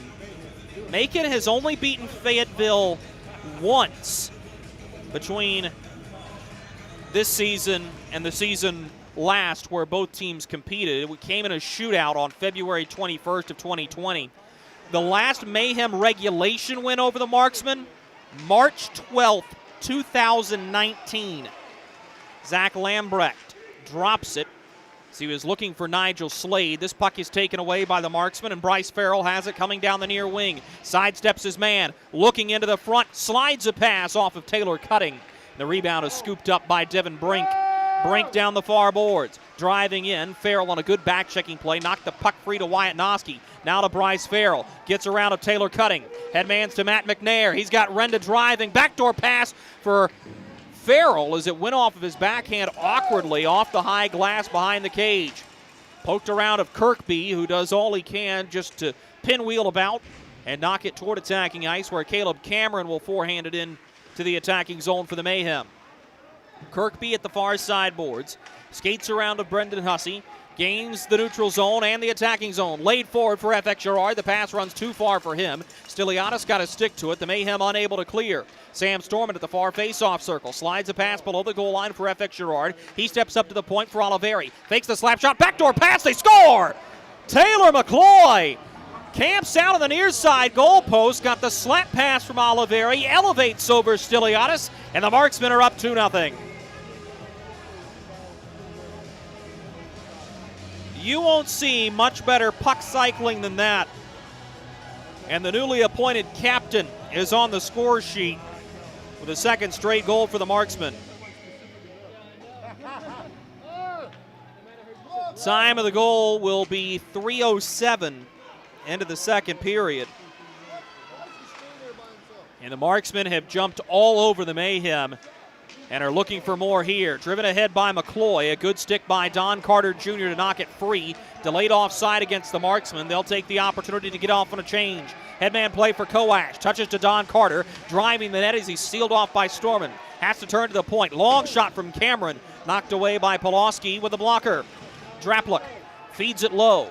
Don Carter trading places back behind the net. Push to the slot. McCloy there for it. Lifts it on his forehand all the way up.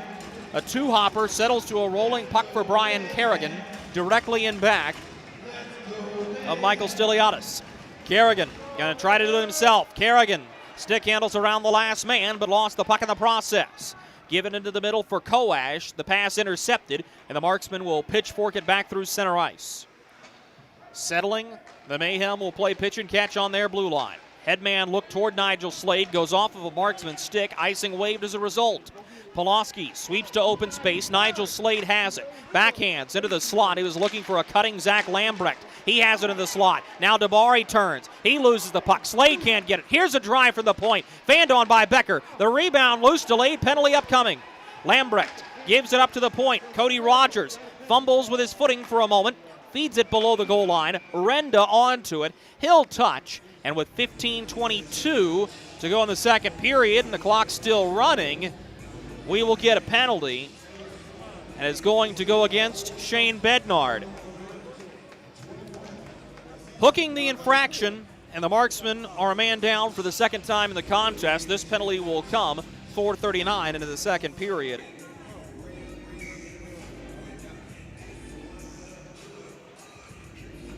So back to the Freddy's penalty kill for the Fayetteville Marksmen. You can visit Freddy's Frozen Custard and Steak Burgers on Ramsey Street. And when you attend a Marksman game and Fayetteville kills off a penalty, everyone in attendance wins free custard courtesy of Freddy's. Marksmen are 1 for 1 on the penalty kill today. It has been slow going for the Mayhem power play that has only scored 2 goals in 57, now 58 attempts on the man advantage. Their first power play goal of the season, though, came back on November 20th against this same Marksman group. Caleb Cameron near side point, hanging on to it for the Mayhem. Slides it to the near face-off circle. Lambrecht pushes to Cody Rogers. He'll give to the far circle. Here's a drive! Caught and held on to by Pulaski as he pounces on top of the rebound that came off of his chest. 14:36 to go in the second period. A quick start to the middle frame has given the Marksmen a 2-0 lead. Something big is coming. Something so big, it'll change the world of chicken sandwiches.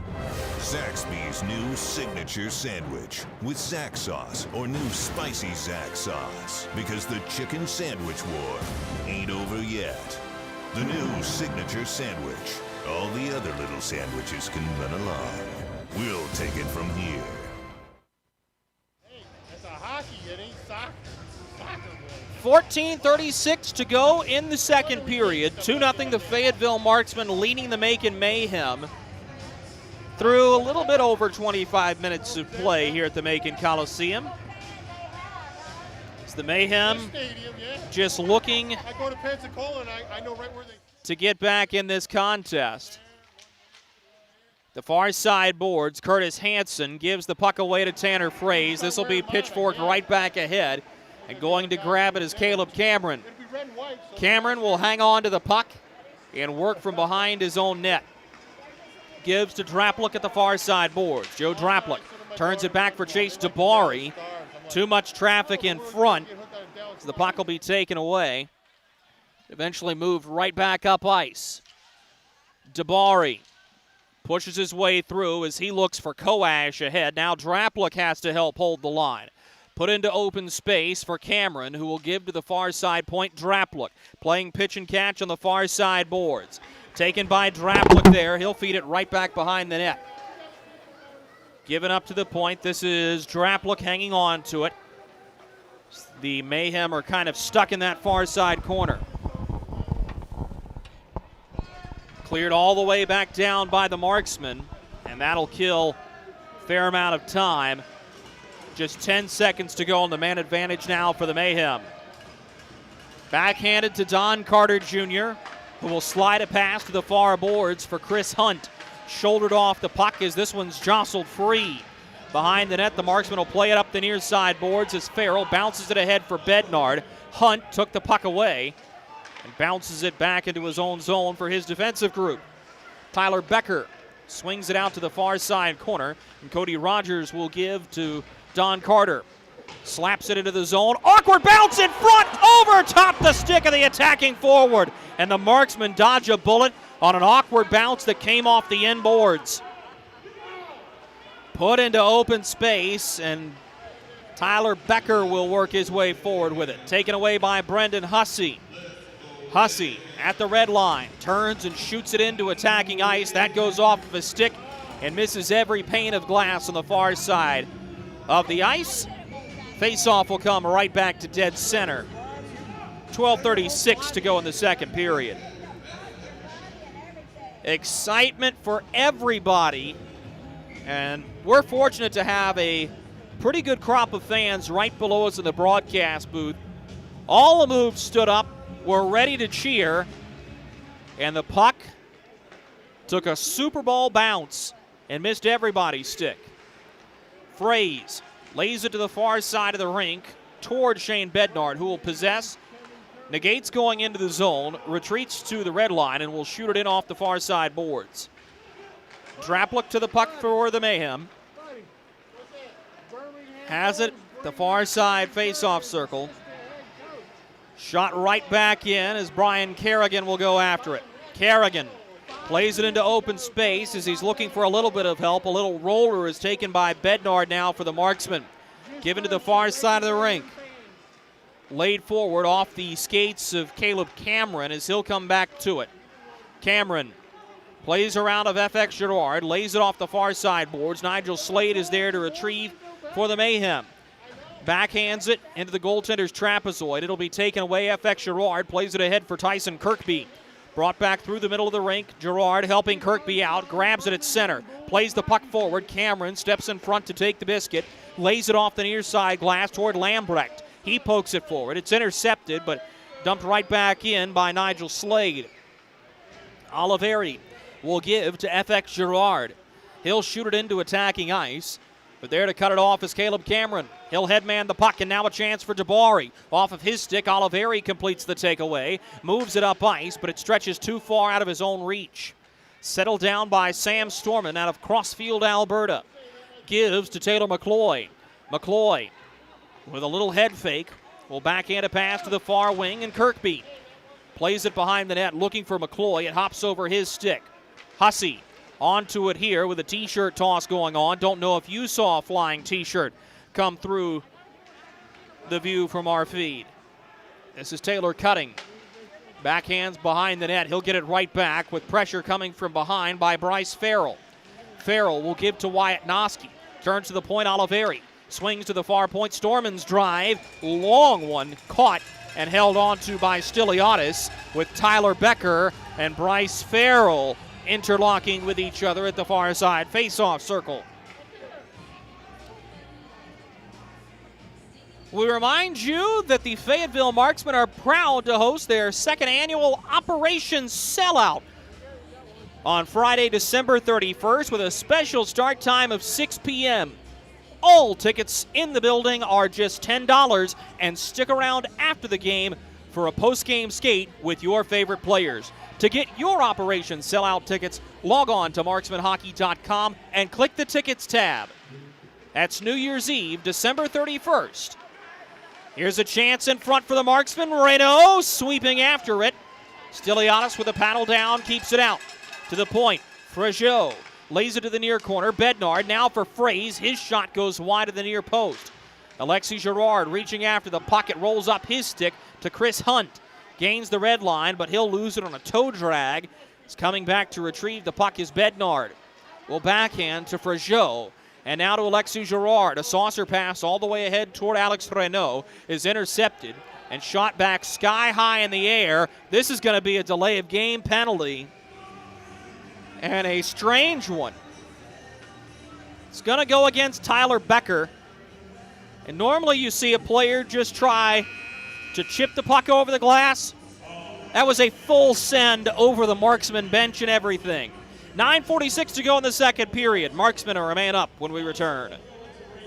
Welcome to Freddy's. How are you guys doing? Meetings. Lunch meetings all week, all salads. Bean salads. Quinoa salads. Heirloom salad. Frisee salads. Sometimes a guy needs a Freddy's Original Double, Chicago Dog, and a Turtle Sundae. Make that 2, please. 3. Absolutely. If you're gonna be bad, it better be good.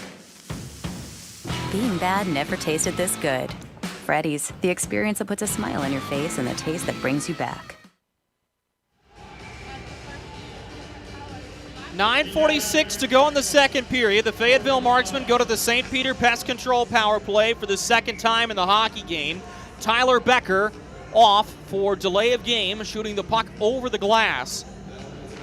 Marksmen are 0 for 1 in the man advantage. St. Peter Pest Control provides year-round pest control solutions. Send all your bugs to see St. Peter. And a good start to the penalty kill for the Mayhem as they'll send the puck to see Jason Pulaski. The Marksmen will have to start things up and go 200 feet with Don Oliveri possessing the puck. Headman's to Shane Bednard. He'll cut across the red line. Bednard may have a lane from the near face-off circle. His wrist shot goes off the stick of Zach Lambrecht and out of play with 9:19 to go in the second period. And 27 seconds gone by in the Marksman man advantage. It's a Marksman power play, as we told you in the first period, that is operating at 22.9% away from the Crown Coliseum. Tanner Fraze, who is lined up as the left wing, had a huge power play goal here on October 29th that tied the hockey game, a game the Marksmen would eventually win in a shootout. Stefano Durante's first pro victory. Given to the back door, McCloy had the puck go up on his shaft, and he'll have to corral on his backhand. Looking to push to the point, instead has to settle for turning below the goal line toward Renault. This is intercepted and sent the length of the rink by Taylor Cutting. Pulaski double times it up the ice as he finds Bednard, as Noah Ackerman, the linesman, may have gotten in the way and obstructed the pass. Draplik onto the puck. Will saucer this one all the way down. Looking up and over his shoulder is Don Oliveri. 50 seconds to go in the St. Peter Pest Control power play for the Marksmen. Oliveri slides to the far wing. This is Bednard. Curls looking for Tyson Kirkby, who will dig after the puck. Kirkby with Wyatt Noski. Kirkby had it for a moment. Now Noski to Kirkby. Tyson Kirkby, a crafty backhand pass to Shane Bednard. He'll drop it back for a long shot from FX Girard that goes off of Brian Kerrigan, and a bad pass to the point will allow the puck to be cleared. Just 20 seconds to go on the Marksman power play. Tyson Kirkby driving on Draplik, taken away from him, and Draplik will backhand it down the length of the rink. That may just do it. Tyler Becker standing in the penalty box, 5 seconds left in his sentence. From directly up center, This is Jarrett Cupp with 7:45 to go in the second period. Bottom of the far face-off circle. Low wrist shot kicked away by Stiliadis. To the point, McNair fires a one-timer wide of the net on the near side boards. Renda gives into the middle. Kirkby shoots. Saves Stiliadis. The rebound knocked free, but a penalty is called by Ron Morello. It's going to be a hooking infraction, and it's going to go against Macon with 7:32 to go in the second period, and Curtis Hanson the guilty party.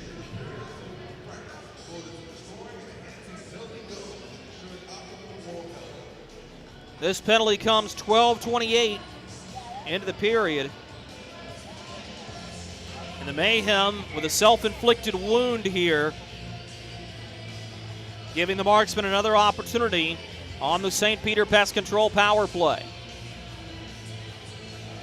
And it is nice that you have a penalty kill that is operating effectively and keeping the puck out of the back of the net, but it's one of those playing with fire things that you don't want to do too often.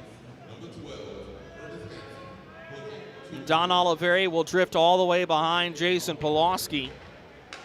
The Marksman coaching staff peers on. Carried into the zone by Tanner Fraze. He pulls the trigger off the stick of Draplik and well high off the tall glass behind the net. Draplik, naturally a forward, trying to play the puck up the far boards. He cannot do it. Turns it over. Up to the point. A head fake from Bednard. Looks at Oliveri for a second and thinks better of it and will slide to Tanner Fraze at the far face-off circle. Fraze to Don Oliveri. He winds looking for a lane. Holds the puck middle blue line. Will give to the far side point. Fraze below the goal line to Bednard, far corner. Feeds it up for Oliveri. He looks for a lane. Fires a wrist shot wide of the far goal post. The rebound, kick to the near corner. Taylor McCloy braces for contact from Lambrecht. Survives it, has the puck. Tried to slide it low. Lambrecht couldn't shoot it out as Bednard caught it, held it in. Bednard now playing pitch and catch with Tanner Fraze at the far side. Bednard fires off a body on the way through. The shot never made it to the net. Bednard at the far face-off circle. Hanging on to it on his forehand. Will trade places to the middle of the near circle. Backdoor pass for Fraze. Fans on the one-timer. Marksman had the rebound. Shot off the end wall. Renault will give to the far boards. This is Tanner Fraze, who will work to the far point. Slides it below the goal line. Once again, it's Bednard to Oliveri. Near face-off circle. Gerard gives to Oliveri his one-timer high off the glass. Will not go. Marksmen have had nearly 2 full minutes of possession. 20 seconds to go on the power play. Oliveri, top of the far face-off circle. He rotates between the circles. Fires a shot that goes off the backside of Alex Renault. Picked up by Tanner Fraze. Slides to Farrell. Looks into the middle for Renault. The pass goes too far for him. Oliveri fires a slap shot kicked away by Stiliadis. The rebound still unable to be cleared. Oliveri will give to Farrell. Now Oliveri looking for a lane. He shoots off of Stiliadis. Penalty is killed. Zach Lambrecht to the puck for Macon. Headmans for Hanson, fresh out of the box. FX Gerard a step ahead of him. Knocks it into open space. Jarrett Cupp survives contact. Now is pressured from behind. Gives the puck away. Chance for the Mayhem. Rogers fires, scores.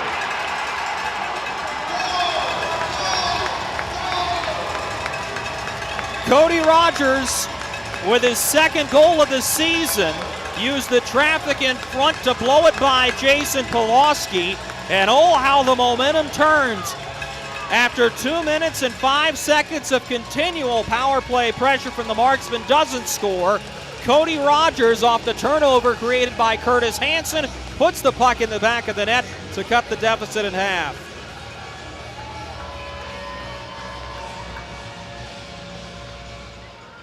Time of the goal is 14:53 into the second period. I don't believe that puck was tipped.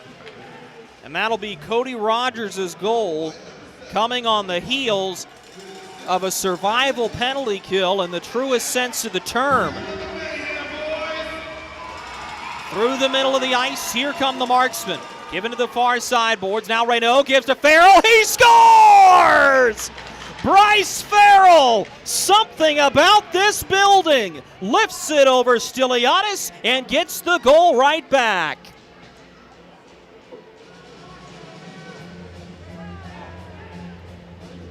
What a play to the middle. That pass may have come from Tyson Kirkby on the far side boards. If it does, That is his first SPHL point in his first SPHL game. Time of the goal is 15:24. And that is 29 seconds after Cody Rogers' goal. Bryce Farrell notches his fourth goal of the season. Two of them coming in this building. Delayed offsides will knock the puck free for the Mayhem. A little bouncer. Oliveri nearly gave it away, but Pulaski pokes it out of the reach of Dabari, who has to go to the corner to grab it. He pulls the trigger. Scores!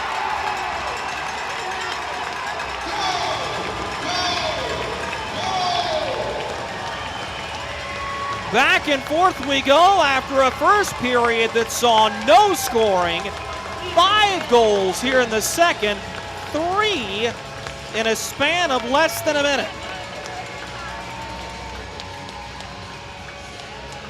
This will be Chase Dabari's goal. His 4th of the season. And the team leader in the category for the Mayhem does a little bit more damage.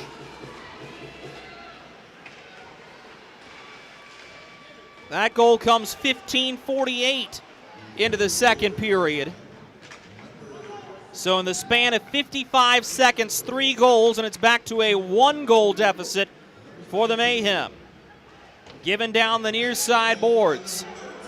Kirkby is pinned on the near half wall.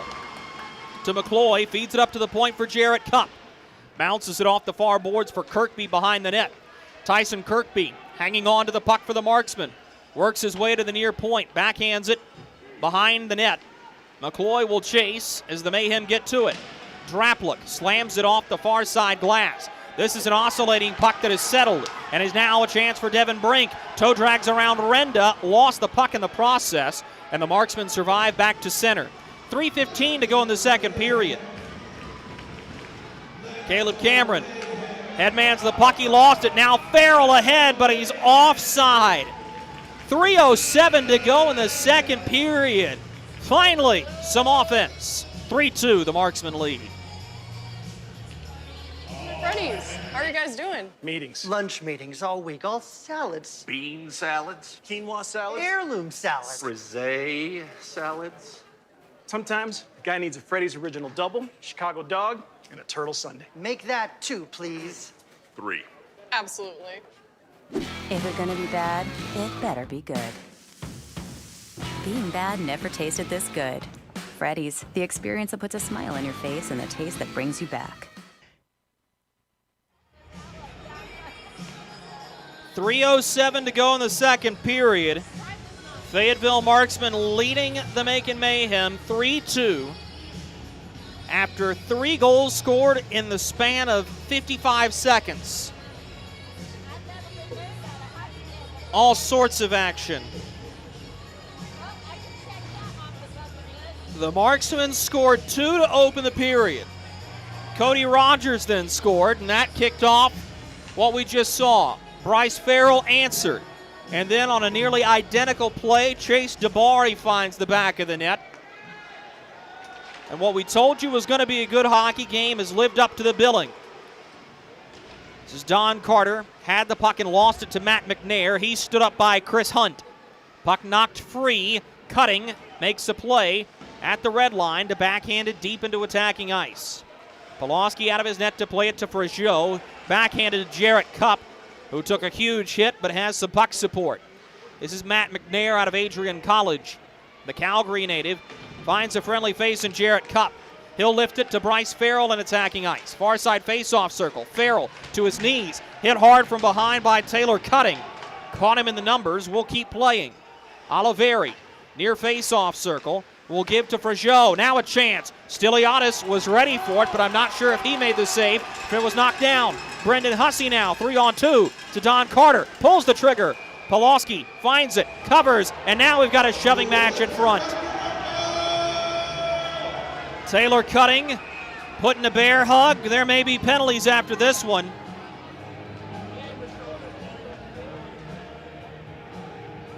Cutting will be escorted back to the bench. We'll see if anything comes of this. Perhaps I spoke too soon. Yep, there will be a penalty.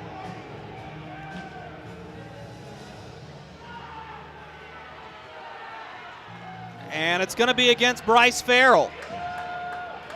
High sticking is the call.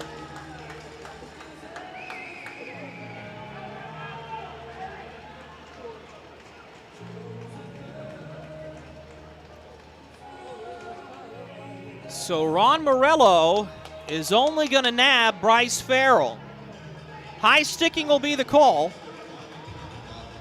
And it comes 17:51 into this second period.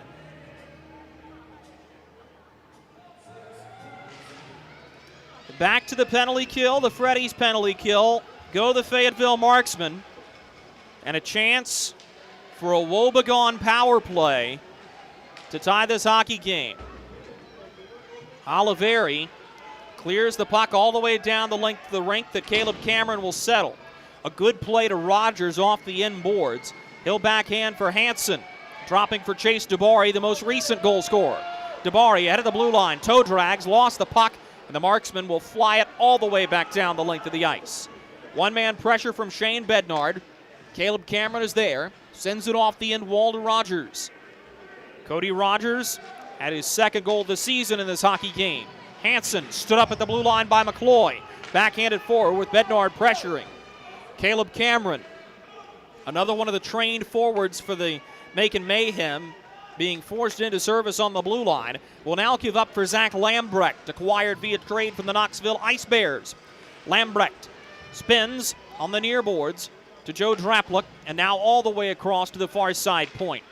Macon will play pitch and catch there. Teed up by Caleb Cameron. Tipped just wide on the way through. Zach Lambrecht to the rebound for the Mayhem. Gives to Draplick. Sweeps to the far side point. Cameron hanging on to it at the far face-off circle. One-man pressure from Matt McNair. Cameron going to try to do it himself. Finds Lambrecht. Backhanded to the point. Draplick has it near blue line. Sweeps to the far side point. Now a backdoor pass looking for Lambrecht as the pass was met stick to stick, and this is out of play with 36 seconds to go in the second period and 27 seconds remaining on the high-sticking minor to Bryce Farrell. Coming up at our second period intermission report, we'll put this wild and wacky second period on reset for you, and we'll also answer a couple of your listener-submitted questions. Nigel Slade will take the draw for the Mayhem. He'll go against Shane Bednard. Bednard was able to sweep it to the far side boards. Lambrecht jumping forward, has it tied up in his skates. 30 seconds to go in the period. Couple of shoves given by Bednard, knocks the puck free. Jarrett Cupp has it. Capable hands here. He sends it off the near glass and all the way down the length of the ice. That might just do it for this power play opportunity for the Mayhem. Taylor Cutting will take it from Michael Stilianis back behind the net. Sends it off the far boards and chipped up into the Mayhem bench off the stick of Devin Brink. That gives us a pause with 9.4 to go in this second period. So the face-off will stay in neutral ice. This is a dangerous spot to have this draw, especially if you've got a speedster that can work his way to the near side of the rink. Chris Hunt's lined up as that wing.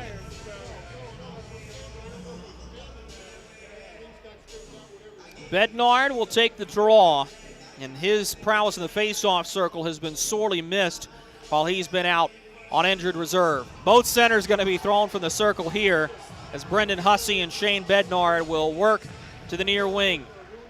Chris Hunt wins the draw, will backhand it into attacking ice. Pulowski will set this one up on a tee, backhand into open space, and that is where period number 2 comes to a close.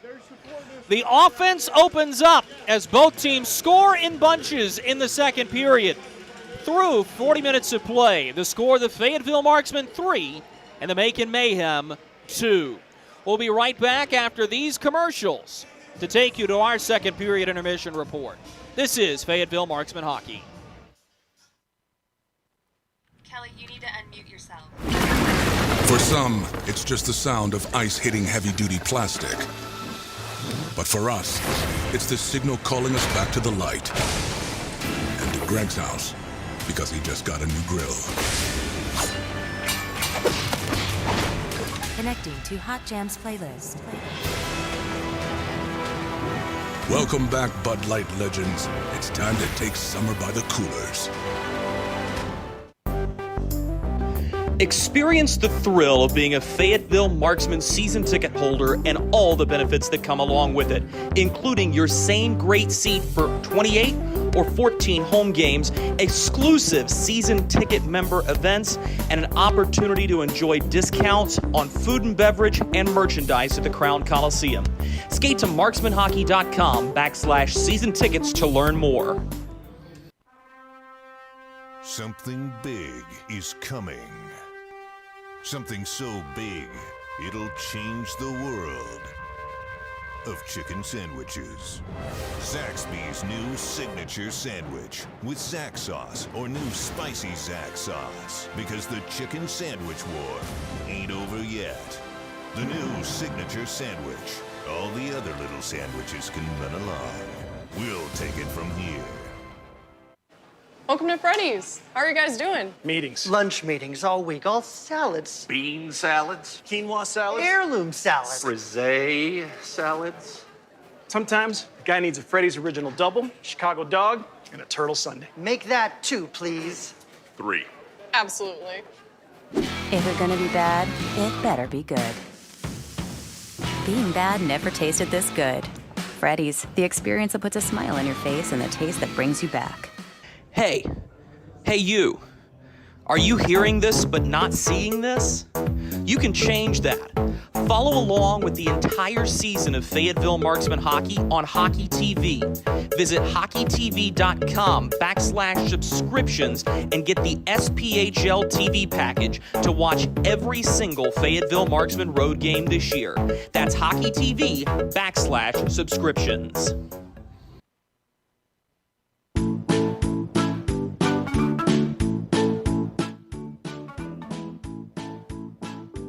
Marky? Carolina's Dentist offers the best in oral care and technology. Hope you're brushing twice a day like we discussed. And don't forget to make that 6-month appointment, okay? We'd like to keep those pretty white teeth looking good for you. Come experience positively different dentistry at Carolina's Dentist, the official dentist of the Fayetteville Marksmen. Hey, it's Goldie from Good Morning Fayetteville for St. Peter Pest Control. They've been doing my pest control services all summer, and it's been wonderful not to have to deal with ants or mosquitoes the last few months. All that money I saved in calamine lotion. Ray and Preston St. Peter show up, they spray outside, but they also do in-home pest control. So if you have roaches or, dare I say, rodents, they'll take care of them as well, because the last thing you need is unwanted visitors making a nest in your Christmas decorations up in the attic. Call St. Peter Pest Control. They send all your bugs and pests to see St. Peter.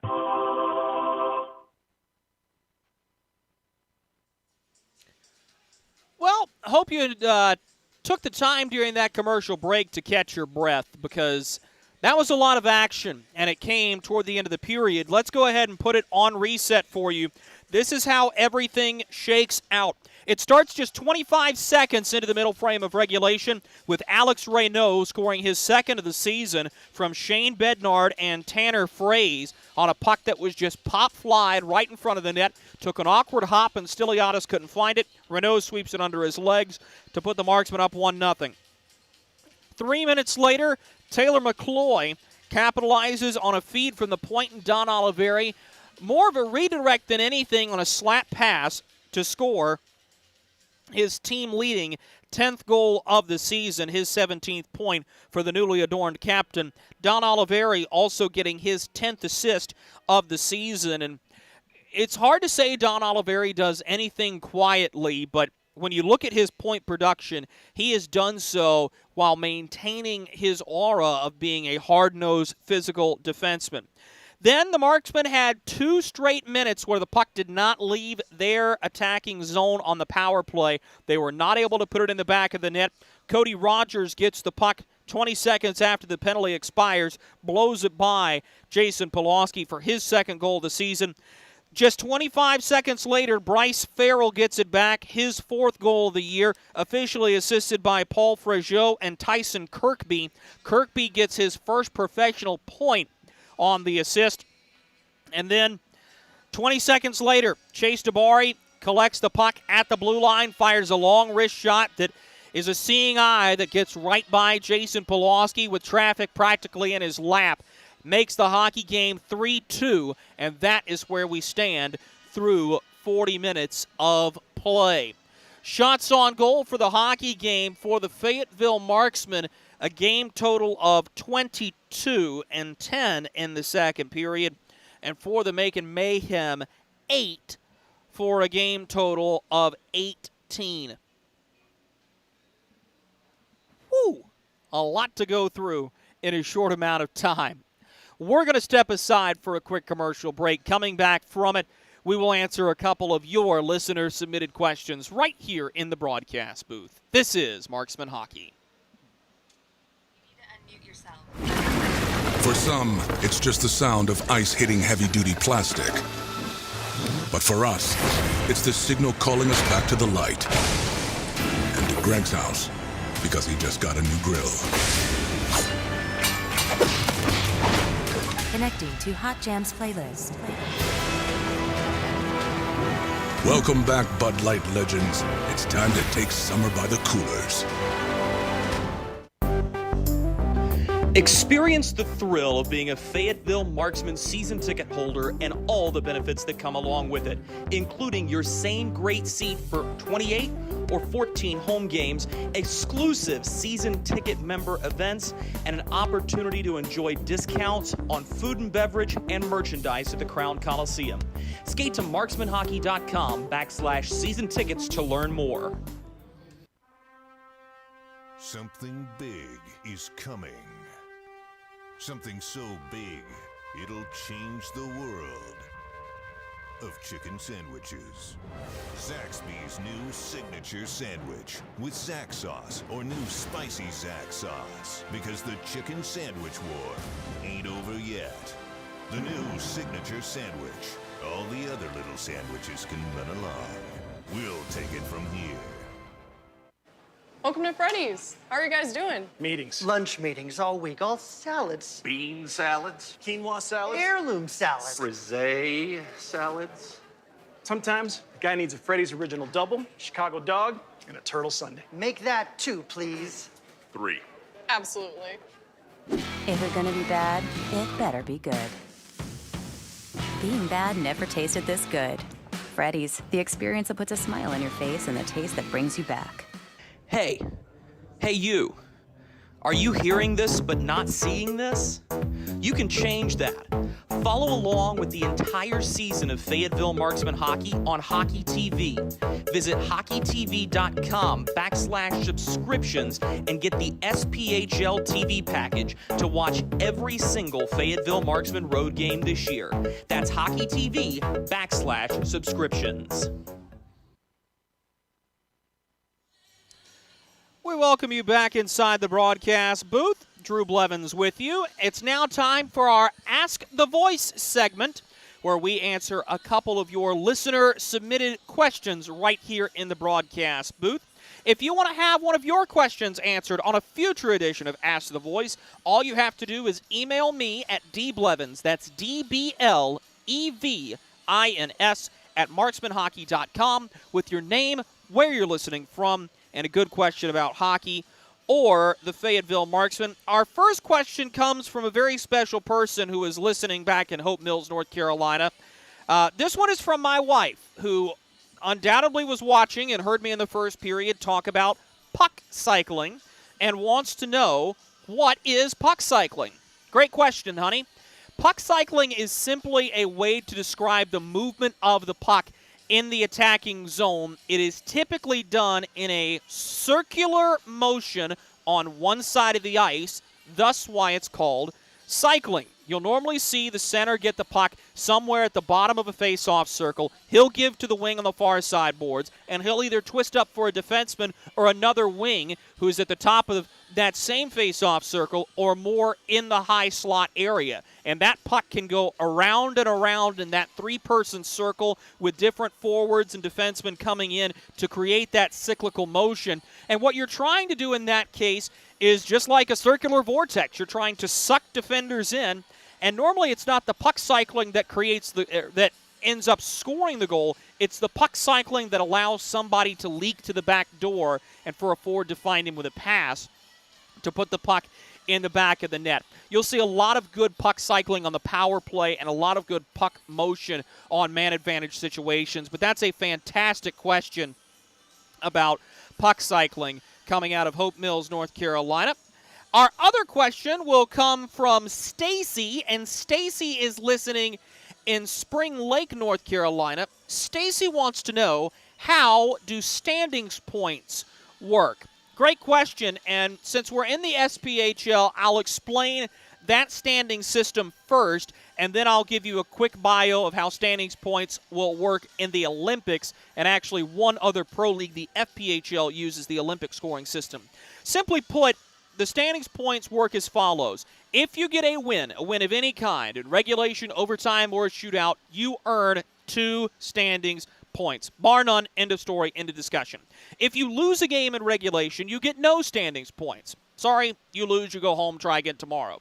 If you lose in overtime or in a shootout, you get 1 standings point. You add those all together based on the number of games you played, and you have your points. And standings points is the first tiebreaker. It is the determinant of seeding. Since everybody in the SPHL plays the same amount of games, you can use that point standing. In the Olympics and in the Federal Prospects Hockey League, for a regulation win, you receive 3 points.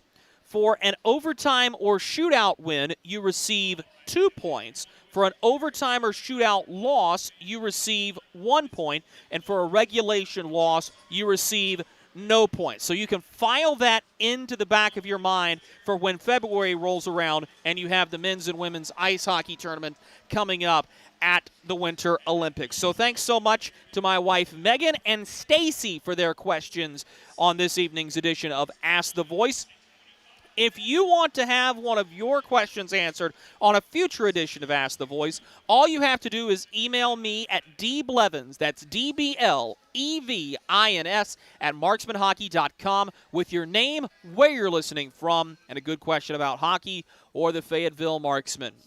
Just 6 minutes away from puck drop in what should be a barn burner of a third period here from the Macon Coliseum. We'll get you all ready for it after these messages.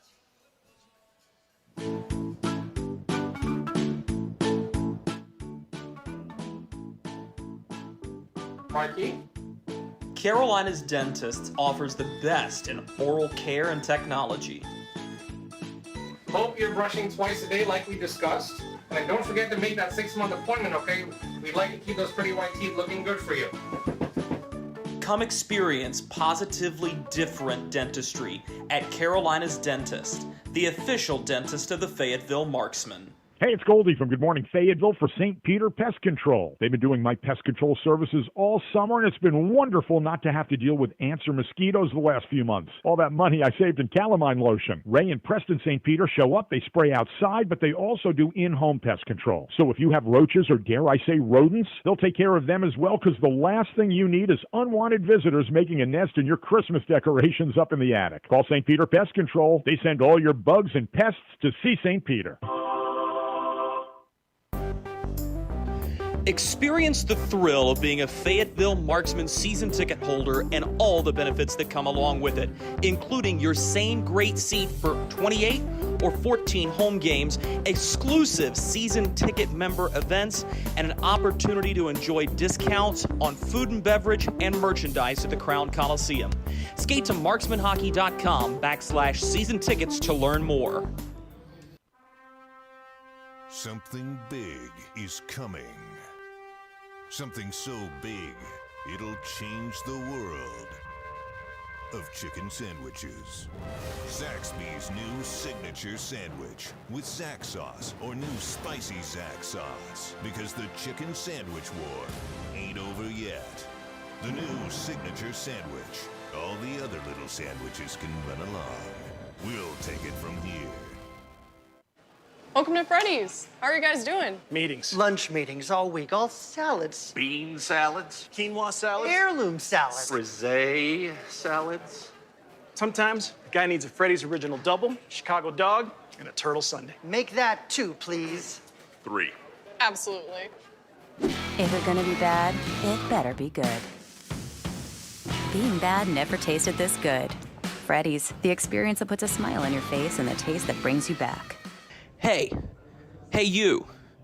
Are you hearing this but not seeing this? You can change that. Follow along with the entire season of Fayetteville Marksmen hockey on Hockey TV. Visit hockeytv.com/subscriptions and get the SPHL TV package to watch every single Fayetteville Marksmen road game this year.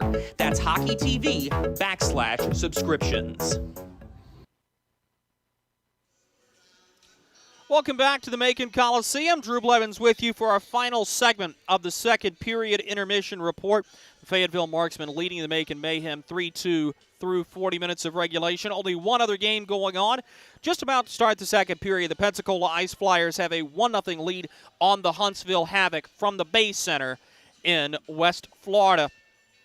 And when you look at this game, I think what you're looking for is who's going to score next and who's going to take the pace of play and control the way this game goes in the early part of this third period. Fayetteville is well rested. There is no excuse for them to be outworked in the final 20 minutes of regulation. Macon is a hungry group. This has been a long-suffering rivalry between these two teams, and Macon is just looking to get back in the win column against the Fayetteville Marksmen. It'll be a little bit of statistical knowledge and playing the probability versus pure grit and hunger. It all plays out in the final 20 minutes of regulation. Next. Kelly, you need to unmute yourself. For some, it's just the sound of ice hitting heavy-duty plastic. But for us, it's the signal calling us back to the light. And to Greg's house, because he just got a new grill. Connecting to Hot Jams playlist.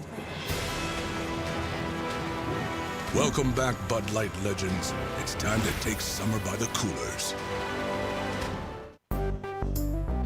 Experience the thrill of being a Fayetteville Marksmen season ticket holder and all the benefits that come along with it, including your same great seat for 28 or 14 home games, exclusive season ticket member events, and an opportunity to enjoy discounts on food and beverage and merchandise at the Crown Coliseum.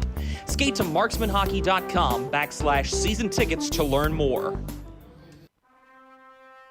Something big is coming. Something so big, it'll change the world of chicken sandwiches. Zaxby's new signature sandwich with Zax sauce or new spicy Zax sauce. Because the chicken sandwich war ain't over yet. The new signature sandwich. All the other little sandwiches can run along. We'll take it from here. Welcome to Freddy's. How are you guys doing? Meetings. Lunch meetings all week, all salads. Bean salads. Quinoa salads. Heirloom salads. Frisee salads. Sometimes a guy needs a Freddy's Original Double, Chicago Dog, and a turtle sundae. Make that 2, please. 3. Absolutely. If you're gonna be bad, it better be good. Being bad never tasted this good. Freddy's, the experience that puts a smile on your face and the taste that brings you back. Hey you. Are you hearing this but not seeing this? You can change that. Follow along with the entire season of Fayetteville Marksmen hockey on Hockey TV. Visit hockeytv.com/subscriptions and get the SPHL TV package to watch every single Fayetteville Marksmen road game this year. That's hockeytv.com/subscriptions.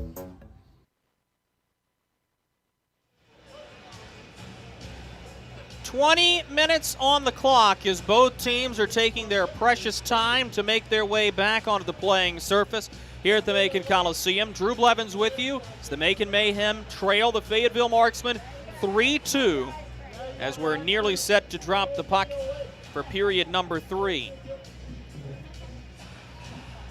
Michael Stiliadis is poking his head out. I have yet to see Jason Pawlowski emerge from the Marksman tunnel.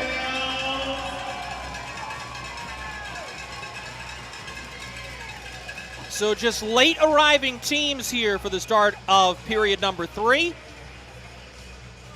You'll see both squads making their way onto the ice.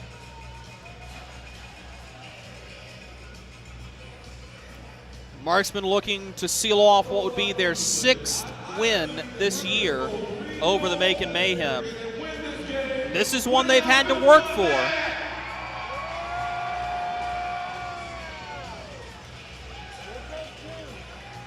So it looks like we're going to get a slight pause with both teams arriving so late. For the Fayetteville Marksmen, it'll be a quick turnaround as they'll play at 8:30 Eastern tomorrow from the Pelham Civic Center in Pelham, Alabama against the Birmingham Bulls. They'll do it again on Saturday from Birmingham before returning home. And only one game next week, the 23rd of December. That's a Wednesday, or pardon me, a Thursday against the Roanoke Rail Yard Dogs at Berglund Center. Smacked into attacking ice off the opening draw by the Mayhem, and away we go in period number 3 with Taylor Cutting laying a hit off the puck behind the net. Knocked free. This is Zach Lambrecht. Down the near side board, steers a backhander on goal, punched out by Pulaski with an elevated rebound. Caleb Cameron dumps it back in. Pulaski will stick it into the far side corner. Vincenzo Renda goes to grab it. Renda lays it forward into open space. Is curling with a puck here is Tanner Fraze. Gets it on a give and go from Alex Reynaud. Fraze cuts to the slot, loses the puck. Here's a drive through traffic. It's through the goaltender. They score! Tanner Fraze finds the rebound that slid through the legs of Michael Stiliadis, and the Marksmen stretch the lead to 2. It was almost like it was happening in slow motion. Michael Stiliadis thought he had the puck. It squeaks between his legs, and just 42 seconds into the third period, the Fayetteville Marksmen are up 4-2. For Tanner Fraze, it'll be his 3rd goal of the season, and he'll have a goal and an assist in his return from the injured reserve. And how much a veteran presence like Fraze has been missed. Both he and Shane Bednard have factored into the score sheet. Played back behind the net by Cody Rogers. Still look around to Stiliadis to the far goal post, settle back in the foxhole. And we'll begin to the far side of the rink. Clean pass is skating the puck ahead as Brendan Hussey gains the red line, shoots it forward with Chris Corrigan going to chase. Corrigan all over his man, forces the turnover to Cody Rogers. His drive from the point goes off a skate. Oliveri sweeps it to the far side boards. As FX Girard had it, lost it. Good pressure from behind by Don Carter Jr. From behind the net, Oliveri will give it forward to Taylor McCloy. Plays it up ice. Don Carter will yield and will give the puck to Rogers, who will forehand it up ice. Corrigan gives to Hussey, shoots it in on goal. Pulaski catches and holds with 18:08 to go in the third period. Tanner Fraze played his college hockey at St. Norbert. Spent a lot of time in the Deep South playing with the Birmingham Bulls and getting a chance to face off against his former team, the same as Harrison Harper did on the last trip to Birmingham. Pulaski will cover the puck with a man draped over his back, as in front of the net was Lambrecht. Face-off will be to his blocker side with 18:03 to go in the third period. Nigel Slade will take the draw. He'll go against Wyatt Noski, who's just begging for the puck to be dropped. It is, and Noski wins the draw. Marksman will break it out on the near side boards as McNair finds Noski. Put the puck into open space, looking for Farrell, who had already jetted ahead. Now a chance for the Mayhem. Low one-timer. Slade flutters it in on goal. Pulaski will watch into his chest and hang on. 17:49 to go in this third period. And you'll take this all day if you're Jason Pulaski. It does not matter if the third period takes an hour to play. You'll settle the pace of play, you'll cover the puck, and you'll do what it takes to get face-offs and prevent scoring opportunities.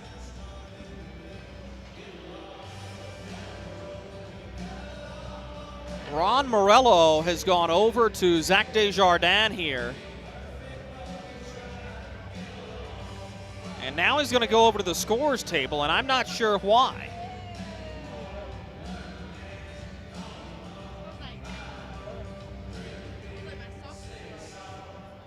Well, whatever that was all about, I think it has been settled. 17:49 to go third period. 4-2 Marksmen lead. They win the draw.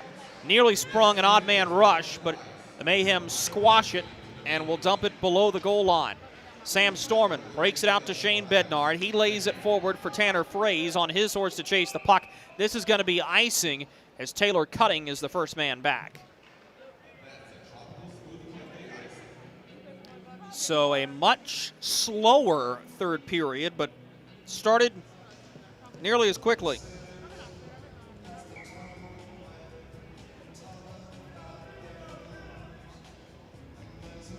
Face-off will be to the glove side of Pulaski. Koash loses it. Sam Storman leaves it into the near side corner. Bednard goes ahead to Renault, intercepted by Cutting. His shot created a big rebound off the chest of Pulaski. Cutting now blows a tire. That may have blocked Alex Renault from charging in. Long drive from the red line, blockered into the far corner by Pulaski.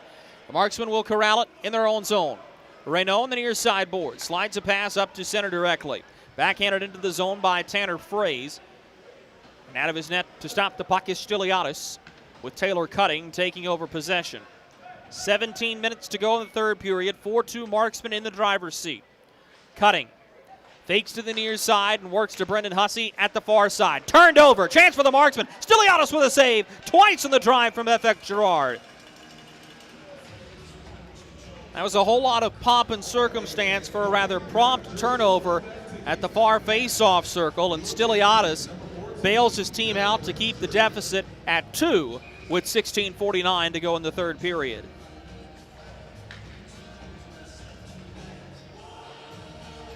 Taylor McCloy will take the draw for the Marksmen against Brendan Hussey.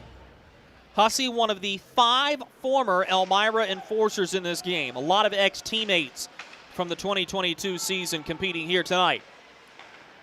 To the far side boards, Girard lays it into the middle. Tyson Kirkby looked at Alexi Girard, intercepted, and now brought up by the Mayhem. Shot into attacking ice by Chris Hunt. Pulaski will pin the puck on the outside, skirting in the net, and gets a whistle with 16:27 to go in the third period.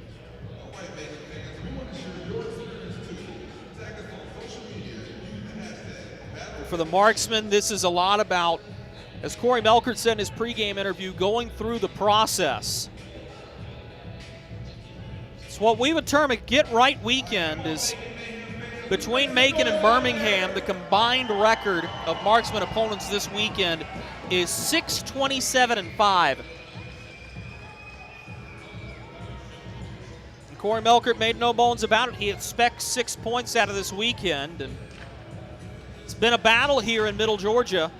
You would not expect things to get any easier with a scrappy group in Birmingham that's taken more penalties than anybody else in the SPHL. Chipped up ice as Bryce Farrell gets in a shoving match with Tyler Becker as he spanked that puck right into his own bench.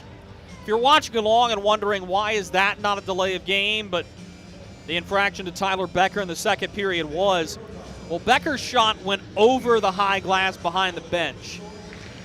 Farrell just skipped his over the lip of the bench boards, and that's an official's judgment call, because delay of game would be called in that situation, determinant on would the puck have exited play if glass had been there on the front lip. One of those judgment calls that no doubt creates water cooler talk on Monday morning. Skated ahead by Cody Rogers, saucers to Tyler Becker, who will play it into the near side corner. Picked up there by the Fayetteville Marksmen. Lifted high up in the air. A puck end over end will be fielded by Rogers after Stiliadis plays it to him behind the net. Tyler Becker skates it forward and finds Nigel Slade out of Manhattanville. Moved ahead to Lambrecht, who will touch to Chase Dabari. Zach Lambrecht lays it into the goaltender's trapezoid for Dabari. Taken away from him at the far side boards. And Shane Bednard skates it into attacking ice. Chips it behind the net. Stiliadis, a crafty backhand play. Put it into open space. Taken away initially by Tanner Frazier. He'll get it at the blue line to Reynaud. Reynaud looking, never got the pass off. Alexandre Reynaud will send it all the way around the kick plate to the far boards. Bednard returns fire. Nobody home there. Chase Dabari takes it for the Mayhem.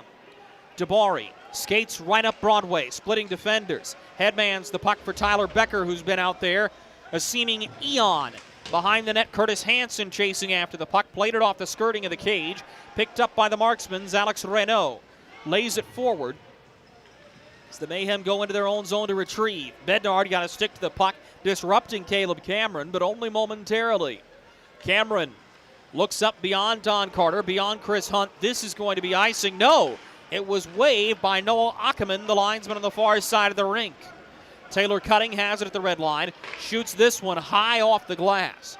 Creates a bouncing rebound. Corralled by Carter. Played behind the net, looking for Hunt. Alexis Girard sniffs it out. He's hog-tied by Don Carter, but is able to get the puck out to center.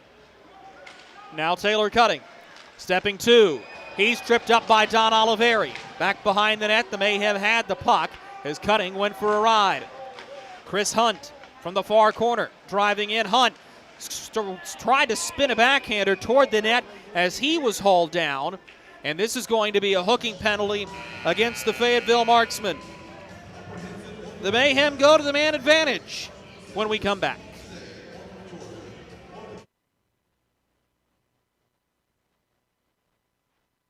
Look at our yard. So many anthills everywhere. Did you know that a single ant can live to be 29 years old? Really? Well, what about a married one? Seriously? But really, we need to fix the yard.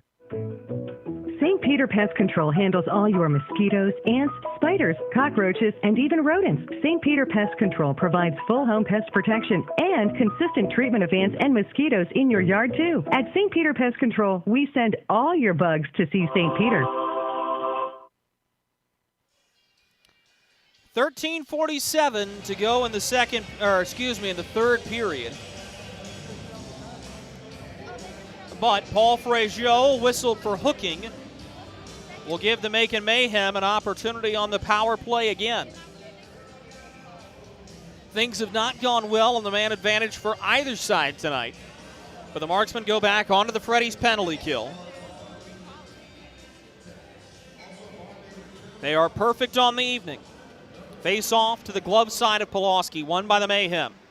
Lambrecht feeds it far side, a drive from Draplick, rebound in front, kicked free by the Marksman. Matt McNair cannot get it around of Zach Lambrecht, but the puck bounces just far enough for Vincenzo Renda to push to Jared Cup, the far side rink, and he'll shoot it over the crossbar. McNair chasing on Lambrecht, who finishes him into the inboards and knocks the puck free for Joseph Draplick. Draplick driving in, got around McCloy initially, but lost the puck, and McCloy will ice it. Lambrecht goes all the way back behind the net of Stiliadis to pick up the puck. Crafty move off the end wall. He still got it. Lambrecht to Cody Rogers, who scored in the second period. Rogers stops just inside the blue line near side. Cleared free and sent down the length of the rink by Sam Storman. One-man pressure from Shane Bednard. He's all over Lambrecht, who slides a pass right through the red line. Sniffed out by the Marksmen as they poke it back ahead of the attacking blue line. Devin Brink to grab it. Looking for Scott Coash, turned over. Now Oliveri winds and fires a knuckling puck into the breadbasket of Stiliadis, who will play it behind the net with 45 seconds to go on the Macon power play. To the near side boards, this is Rogers. Feeds it to the far side of the rink. That pass is intercepted by McCloy, who couldn't get a step around of Caleb Cameron. If he had, he could have been off to the races. From behind the net, Caleb Cameron lays it ahead of the red line for Coash. Sweeps it to the near side for Curtis Hanson in the attacking zone. Intercepted by McCloy. Couldn't get it around of Caleb Cameron. Now a chance Hanson. Gives to the back door. Coash's backhander. Never came off his stick cleanly. Matt McNair warring for the puck at the far side boards. Coash had it for a moment. Now has to use Hanson to dig free. Sam Storman knocked the puck free for a moment. Now Rogers fakes the slapper to the near circle. Cameron gave a cross for Curtis Hanson. The pass deflected out of play by Matt McNair with 11:44 to go in the third period as we return to five-a-side hockey.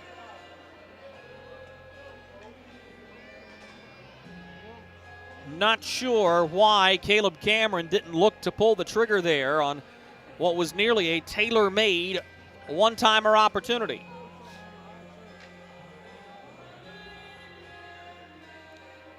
Face-off to the blocker side of Pulaski with 11:44 to go in the third. Won by the Mayhem. A shot goes off a body, deflected back. And now the puck is taken in space as Corrigan and Kerrigan battle for it for the Mayhem. Knocked free to Shane Bednard. He spins out of trouble and Bednard looks up ice. He'll skate it himself. Slides to the near wing. Alex Reynaud toe drags. He's got a lane. Shoots. Good stop by Stiliadis. Picked up by Draplik, who will work back behind the net, and Joe Draplik will possess before turning it to his defense partner. That's Brian Kerrigan. Wyatt Noski reaches out, got a piece of him. This is going to be tripping against the Marksmen. Noski knew it. Quickly to the bench is Stiliadis. So we'll go 6-on-5 for the next handful of seconds here. To the far side boards. Kick forward. Caleb Cameron got clotheslined by Noski. And tripping will be the call against the High Prairie, Alberta native.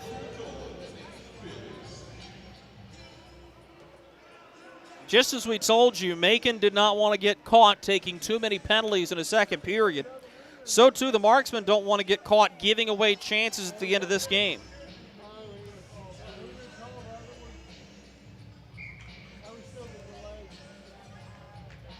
Wyatt Noski will go to the box. Tripping the call. Mayhem will set up for their fifth power play opportunity of the hockey game. Here's a drive for the point. Rebound! Pulaski makes a huge save. Taken at the far side corner, Devin Brink. Backhands to the point. Rogers steps in and holds the line. It's suckered back to the blue line by the Marksmen and cleared out. Caleb Cameron gives into the middle of the rink. Devin Brink ahead of the attacking blue line near side. Finds Nigel Slade, who twists to Caleb Cameron near face-off circle. Long shot off the chest of Pulaski. He finds the rebound first and melts it. Jason Pulaski has done a very nice job of settling rebounds on these power play chances for the Macon Mayhem. And that two-goal cushion looms a little bit larger in situations like this. So the Mayhem have turned up the pace throughout the entirety of this hockey game, just looking for the puck to go in, and the power play has been a weakness. Nearly a great play made by Rogers, but everybody will have to touch up as he was unable to hold the line despite the leaping effort.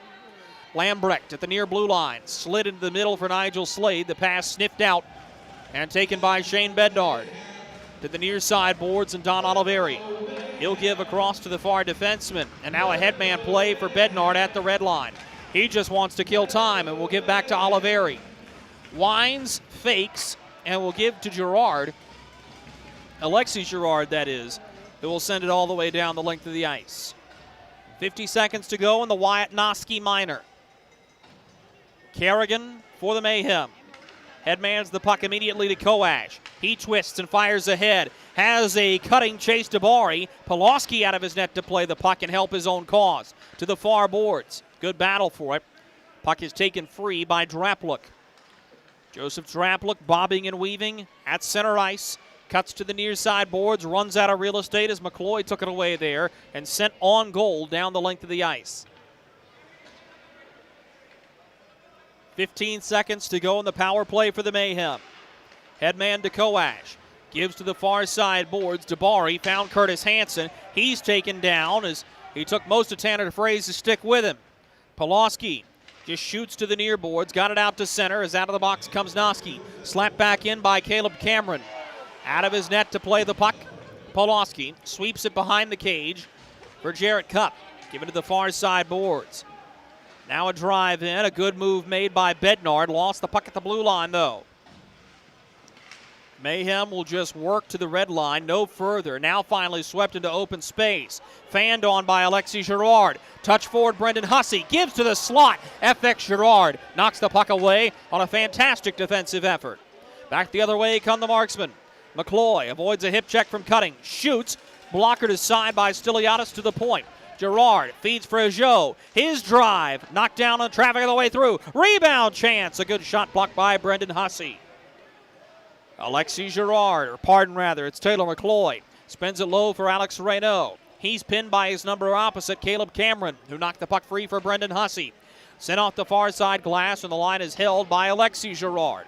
Sent off the end boards with 7:45 to go in the third period. The Marksmen hanging on to a 4-2 lead over the Macon Mayhem. Matt McNair and Taylor Cutting engage back behind the net.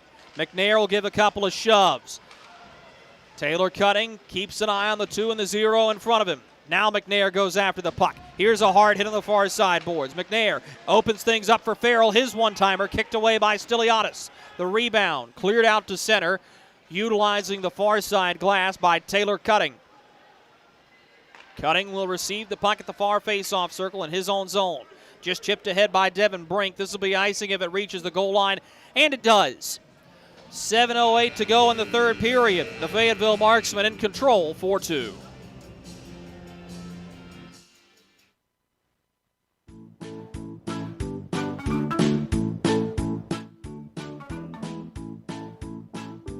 Mikey? Carolina's Dentist offers the best in oral care and technology. Hope you're brushing twice a day like we discussed. And don't forget to make that 6-month appointment, okay?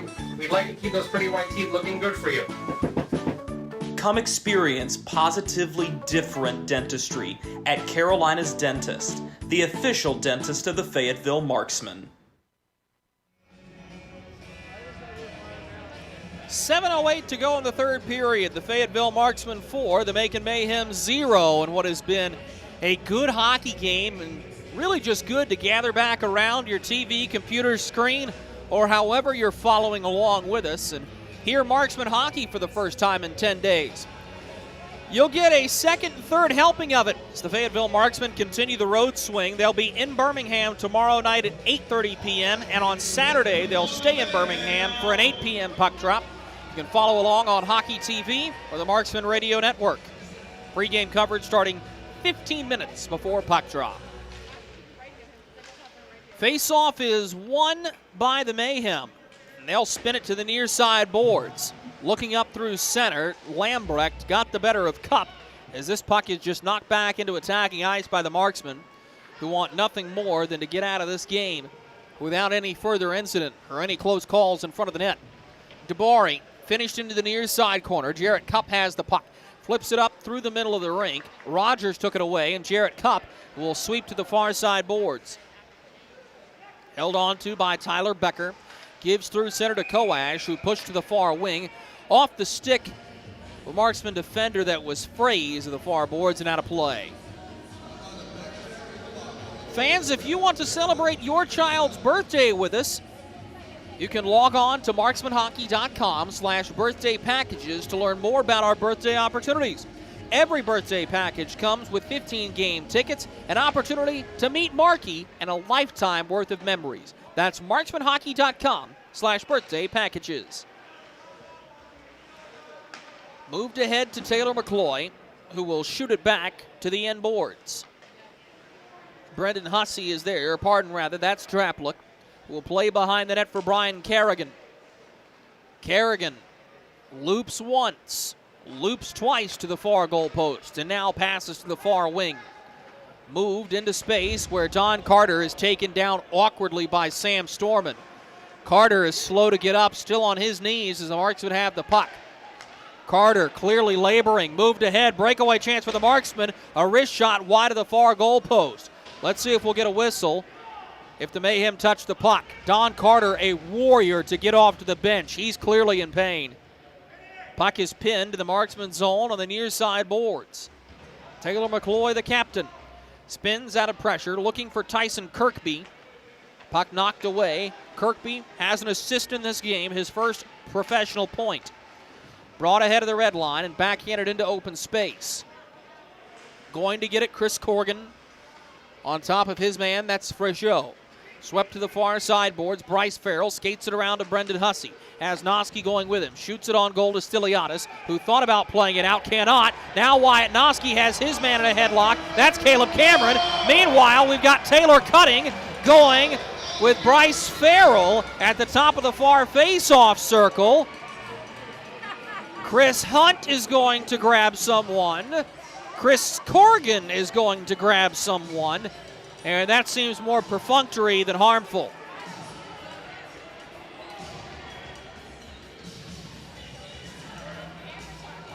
Bryce Farrell is going to skate back to the Marksman bench. He's going to be pulled back for a penalty. Corey Melkert irate at it. Corey Melkert's got to be careful. He is incensed. Ron Morello has not officiated a Marksman game this year. He, along with Kyle Gaspari and Noah Ackerman, are going to settle this amongst themselves in the officials' semicircle, with Corey Melkert awaiting whatever the explanation is.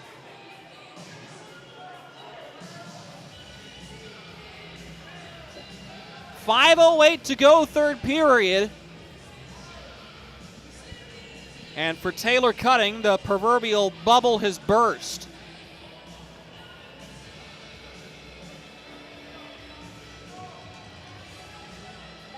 And the tricky thing about this for Taylor Cutting is he dropped the gloves. That should be a fighting major.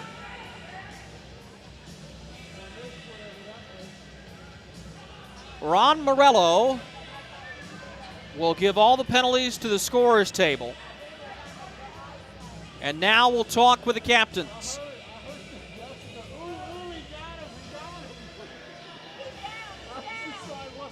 Joseph Drapluk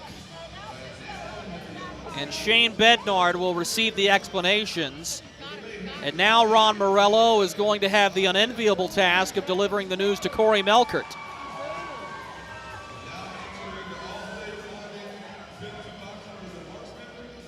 He does without much incident, at least initially. And what has been put up on the scoreboard is a 5-minute fighting major for Taylor Cutting and a 2-minute roughing for Bryce Farrell.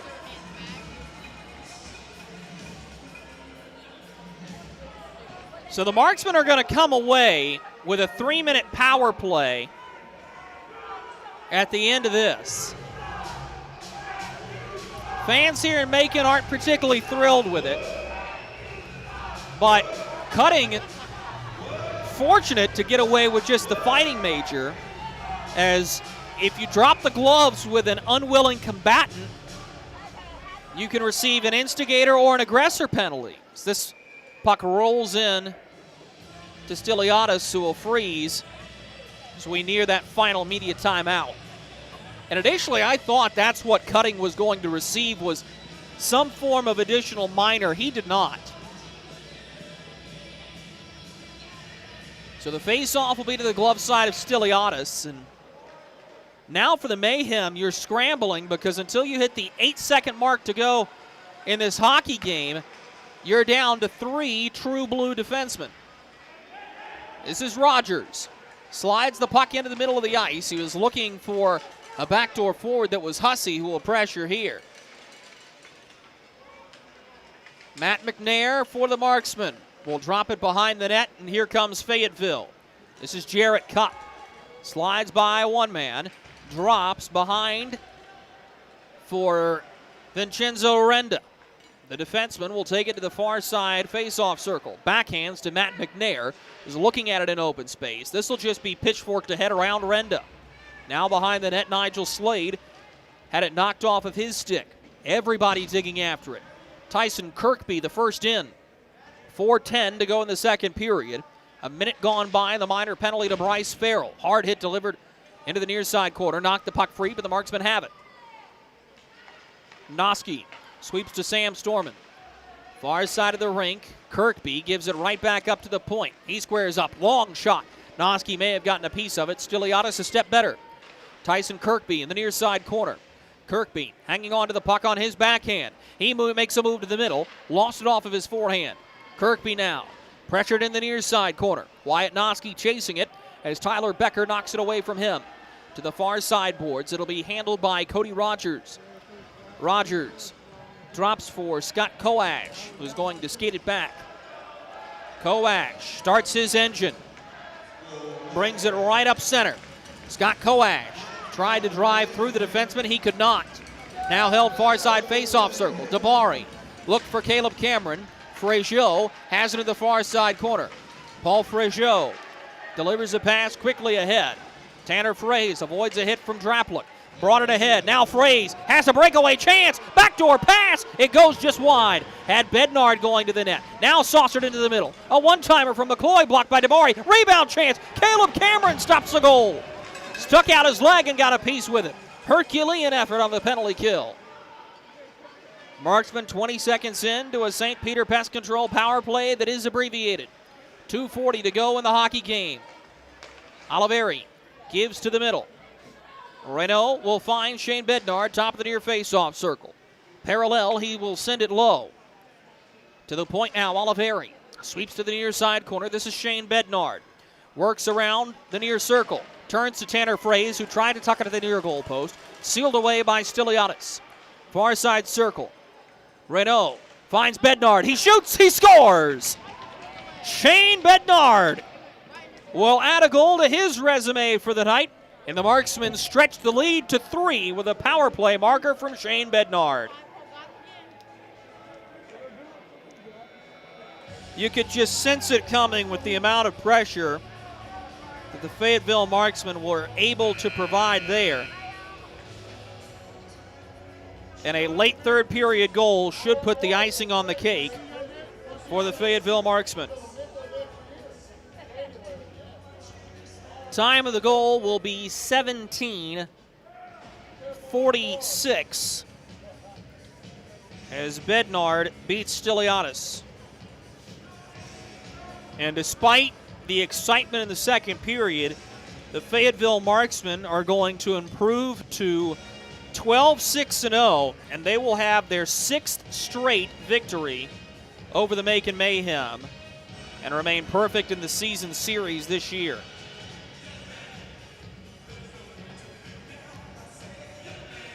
Next time these two teams will meet will be during Operation Sellout in Fayetteville on Friday, December 31st. Start time is 6 p.m. and every ticket in the building is just $10. Help us pack the Crown Coliseum and enjoy New Year's Eve with your Fayetteville Marksmen. 2:14 to go in the third period. And though we've seen crazier, this does seem perfunctory. The Marksmen will remain on the power play. So the major penalty taken by Cutting has to time out. Wyatt Noski has it ahead of the blue line. Pulls back and will hold between the face-off circles. Noski drifts to the near side corner. Finds Matt McNair there. McNair has it near hash marks. Turns up to the point. Jarrett Cupp slings a wrist shot on goal. Stiliadis finds it in the traffic and will melt the puck. 101 seconds to go in the hockey game before the Fayetteville Marksmen can officially celebrate the start to the weekend that they wanted.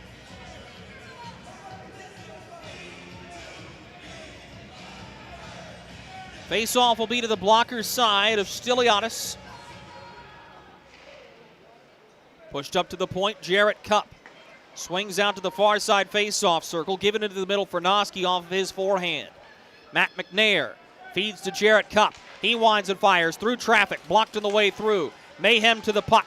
They'll battle to get it out to Zach Lambrecht, who has it at the red line, and will twist back to Tyler Becker just to kill some time. Becker with one-man pressure from Tyson Kirkby. Turns behind the net. Picked up by Hansen. He'll send a bouncing puck all the way to the other end where Pulaski is waiting in the trapezoid. Sweeps it around to the near wing. Cup lost it. Lambrecht gives to the back door. Becker's drive cut down by Pulaski. The rebound squirts harmlessly behind the net. Jarrett Cup will move it up ice for Taylor McCloy. Turns back for Cup with 50 seconds to go in the hockey game. Moved ahead. Tanner Frazier spinning with it. Delivers a pass to the point. McCloy knocked it back for Bednard. Given into the slot for McCloy. A one-timer blocked by Becker. Chris Hunt. Begging your pardon, Devin Brink was able to skate the puck through the neutral zone. A little bouncer. Nigel Slade loses possession of it. Here come the Marksmen one more time. To the far side boards. A pass toward the slot toward McCloy. Bounces high up in the air. A little roller scooped up by Devin Brink. He'll push out to the far wing. Nigel Slade getting around Vinny Renda. Clearing attempt goes off the glove of Brink. And 5 rows deep in the crowd. It'll make a nice souvenir for a fan there. 8 seconds to go in the third period, and Taylor Cutting will make his way back to the Mayhem bench. So we'll go 5 aside for these perfunctory 8 seconds. The Mayhem will fall to 3-15-1 on the season, while the Marksmen will get their 12th win, and at least for now, will hold sole possession of 4th place in the SPHL standings.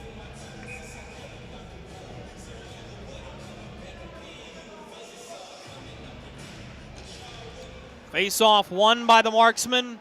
They'll hang on to it in their own zone. You can paint this one black and orange. The Fayetteville Marksmen defeat the Macon Mayhem 5-2 here in Middle Georgia. For Jason Pulaski, it is his 11th win on the season. And depending what happens tonight in Pensacola, he will stand tied with Max Milasek for the league lead in the category for the time being. Shots on goal final in the third period. The Fayetteville Marksmen put on 8 for a game total of 30. And for the Macon Mayhem, they add 9 for a game total of 27. We'll be right back after these messages with Marksman postgame as the Fayetteville Marksmen defeat the Macon Mayhem 5-2 here from the Macon Coliseum. Back after this.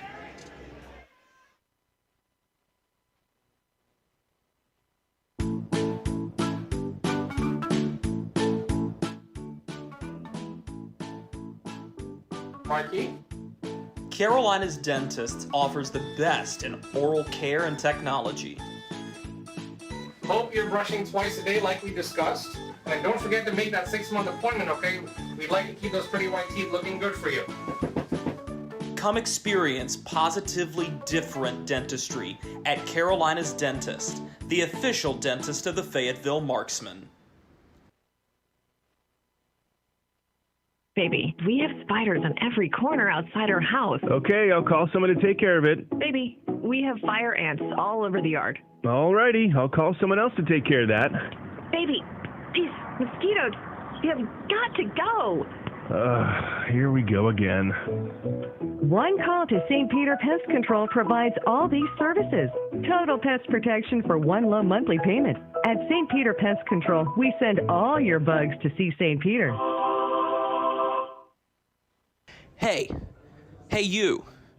Are you hearing this but not seeing this? You can change that. Follow along with the entire season of Fayetteville Marksman hockey on Hockey TV. Visit hockeytv.com/subscriptions and get the SPHL TV package to watch every single Fayetteville Marksman road game this year. That's hockeytv.com/subscriptions.